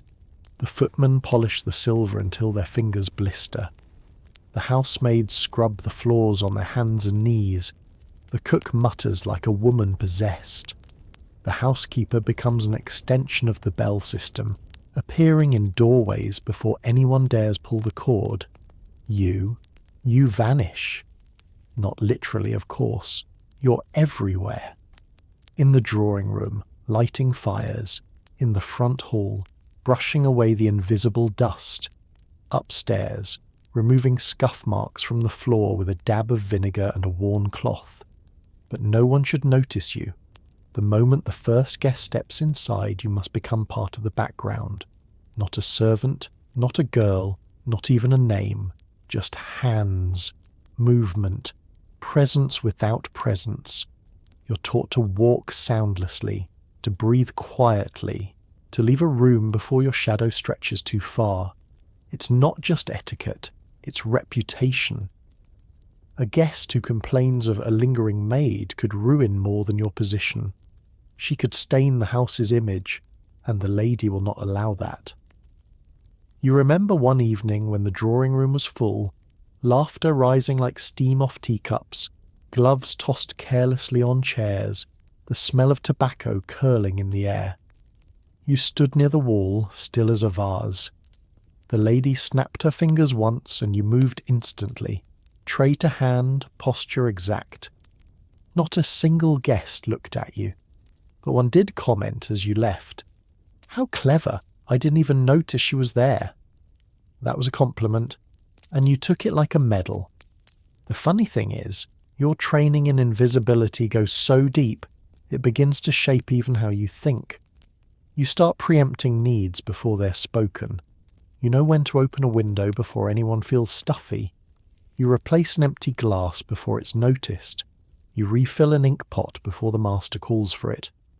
You don't need thanks. You need silence. The good kind. The kind that means you've done your job so flawlessly, they barely remember it was done. But the pressure doesn't end when the guests leave. Sometimes it gets worse. The lady walks the rooms afterward with a sharp nose and sharper eye. She checks for crumbs, for misaligned cushions, for forgotten calling cards. You're expected to make the house appear untouched, like 30 guests never trampled through the rug, or spilled brandy on the floor, or knocked a porcelain vase out of line. And all this is done without being seen. There's even a proper route you must follow when serving. Never walk across the centre of a room. Never pass behind a guest chair. Never speak above a murmur. If 2 guests are speaking and you happen to catch a scandalous word, you pretend you didn't. If someone is ill and calls for help, you assist without emotion, then vanish. Because in this house, presence is dangerous. You're there to serve, not to witness. And yet, you do witness. You see more in a single evening than the lady might guess in a month. The whispered arguments behind the doors, the trembling hands of the young governess when her fiancé arrives with lipstick on his collar, the way the master's voice lowers when he speaks to the French guest with just a little too much charm. But these things do not belong to you, not officially. You carry them like invisible weight, never speaking of what your eyes collect. It's a burden and a strange kind of power. There's an old joke whispered in the servants' quarters. If the walls had ears, they'd ask the footman to repeat it properly. But it's not really funny, because you are the walls. You are the ears, and yet you must remain quiet. Always. Once one of the newer maids let something slip. Just a careless comment about a guest's boots. She thought no one heard. She was gone by morning. No letter, no warning. Just gone. You learn quickly. Silence protects you. Invisibility saves you. And when you finally climb into your attic bed that night, your legs aching and your arms sore from invisible labour, the quiet up there is louder than anything. You lie awake, staring at the ceiling, wondering how it feels to walk through a room and be seen, not as a mistake or a shadow, but as a person. But down there, downstairs in those glittering rooms, you're a ghost with calloused hands, a breath that dusts silver, straightens pillows, carries secrets. And if you do it right, no one even knows you are there. You awaken to bells, not birdsong, not sunshine, not a gentle knock at the door, but the sharp metallic ring of the servant's call bell echoing through the corridor like a commandment from on high. It's the breakfast bell, and not yours. Because this morning the master has requested a special tray in bed, which means you must rise before dawn, before the scullery maid lights the kitchen stove, before even the rooster stirs in the courtyard. You swing your legs from the bed, already cold. The dormitory above the servants' hall holds no fireplace, just blankets, breath-fogged windows, and silence thick as syrup. You tiptoe across the creaky boards, button your uniform by candlelight, and begin your descent into the bowels of the house. Breakfast, like everything else in a Victorian household, is a matter of status and timing. And the servant's breakfast? That's something of a cruel joke. Your stomach growls as you pass the kitchen where the cook, who got up even earlier than you, slaps dough onto a board with the ferocity of a storm god. The smell of butter and rising yeast floats in the air, but none of it is yours yet. First, you must prepare his tray, and you do it like clockwork. Hot coffee in the silver pot, perfectly toasted bread, a coddled egg in its little stand, salt spoon, linen napkin, the paper ironed flat so it doesn't crinkle too loudly. You polish the spoon again, even though it already gleams. You fluff the napkin, you fold it twice. Then you walk it up 3 floors without spilling a drop. Because if you do, well, remember the footman who tripped last winter? 1 drop of tea on the master's waistcoat and he was sent to the stables by noon. He shovels manure now, no pressure. The master doesn't say thank you when you enter. He never does. He flicks open the paper and gives the smallest grunt, which is your cue to retreat. But not too fast. You have to remain nearby, just out of sight in case he wants something. Another piece of toast, a pen, a different chair. So you stand in the hallway, between the window and the grandfather clock, counting each tick like a punishment. Eventually the bell rings again, a sharp trill, and you step back in with a fresh napkin, though you know it isn't the napkin he wants. It's the creamer. Or perhaps he's changed his mind about the egg. Either way, you retrieve what's asked with no more than a nod and a quiet, "Yes, sir," and still you haven't eaten. Downstairs, the servant's breakfast waits on a long wooden table. Lukewarm porridge, yesterday's bread, tea brewed from leaves so old they might as well be paper. The footmen are already scraping their bowls by the time you return, and you catch the eye of the housemaid who handles the upstairs bedrooms. She gives you a sympathetic look. She knows what the master's early breakfasts do to the morning rhythm, but there's no time to linger. The bell rings again. You glance at the butler who barely lifts. His head. He's already moved on to planning the day's wine orders. The system hums without pause, and you step back into the rhythm, stomach half full, mind already on the next task. Because now comes the real breakfast, the one in the dining room. This is a production. Plates must be warmed. The silver dome over the bacon must not show a single smudge. The tablecloth must hang at precisely the correct length, no more than 2 inches from the floor. Knives and forks must align as if by compass, and the toast must be served upright in a rack, never stacked. Heaven forbid anyone's bread touches. You're assigned to stand behind the ladies' chair this morning, not because you're favoured, far from it, but because the last girl assigned there sniffled once during service and was replaced. You breathe through your mouth. You hold your posture as if your spine is an iron rod. You respond to nods, not words. And when you pour the tea, you tilt the pot with exactly the right wrist. Smooth, not too fast, and never spilling on the saucer. As you do all this, conversation swirls around you. They're discussing some nonsense. Stock prices, perhaps, or who was seen with whom at last week's garden party. You don't listen, not really. But one phrase cuts through. I do love having well-trained staff. It's as if they're not even here. And you realise they aren't speaking to you, but about you, right in front of you. You don't flinch, you don't smile, you don't vanish, because you've already mastered that art.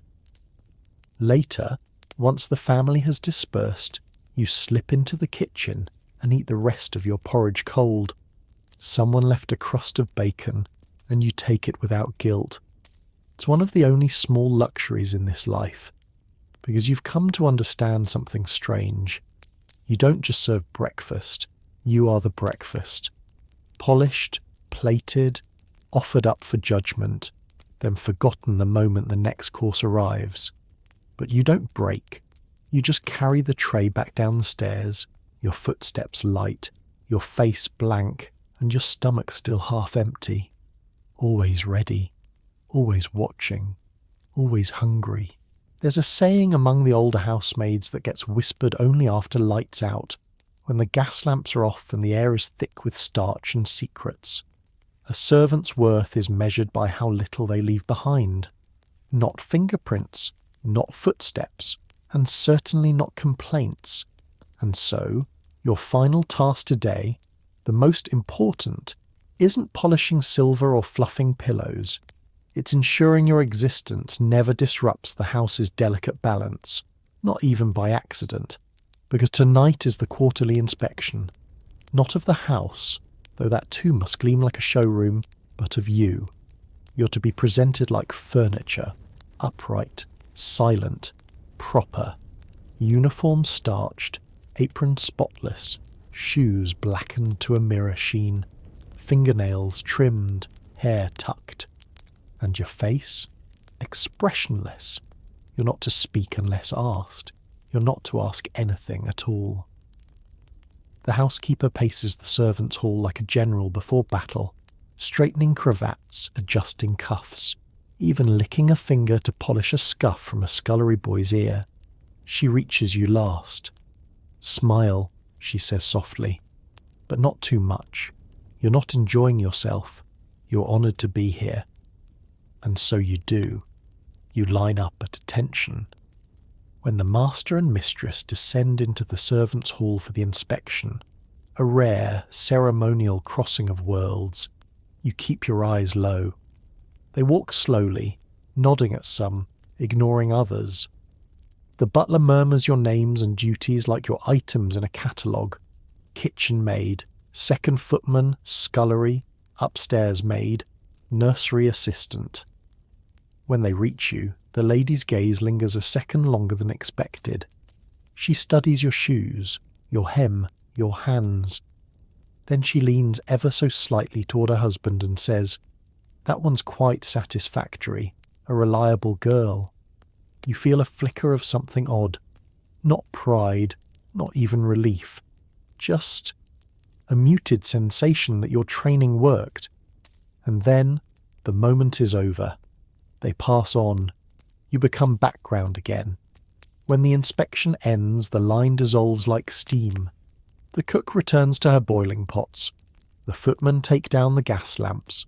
The housekeeper vanishes without a word, and you, still clutching your hands in perfect posture, finally exhale. But the night isn't done. There are shoes to polish for the morning, letters to sort, coals to rake. Every trace of the day must be erased by midnight so that the house may rise tomorrow like it was born new. You find yourself in the scullery again, sleeves rolled to your elbows, scrubbing a copper pot that someone scorched during lunch. The blackened bottom peels away slowly, reluctantly, as if it resents your touch. A ragged piece of potato skin clings to the side. You flick it off. As you work, a small memory surfaces. One of your earliest days here, when you used to hum while scrubbing, turned you a sharp rebuke. Servants are not to fill the house with their voices, the headmaid warned. We are echoes, not music. You stopped humming after that. But tonight, in the quiet, just before the bells are wound down and the candles snuffed, you allow yourself a single, barely audible note.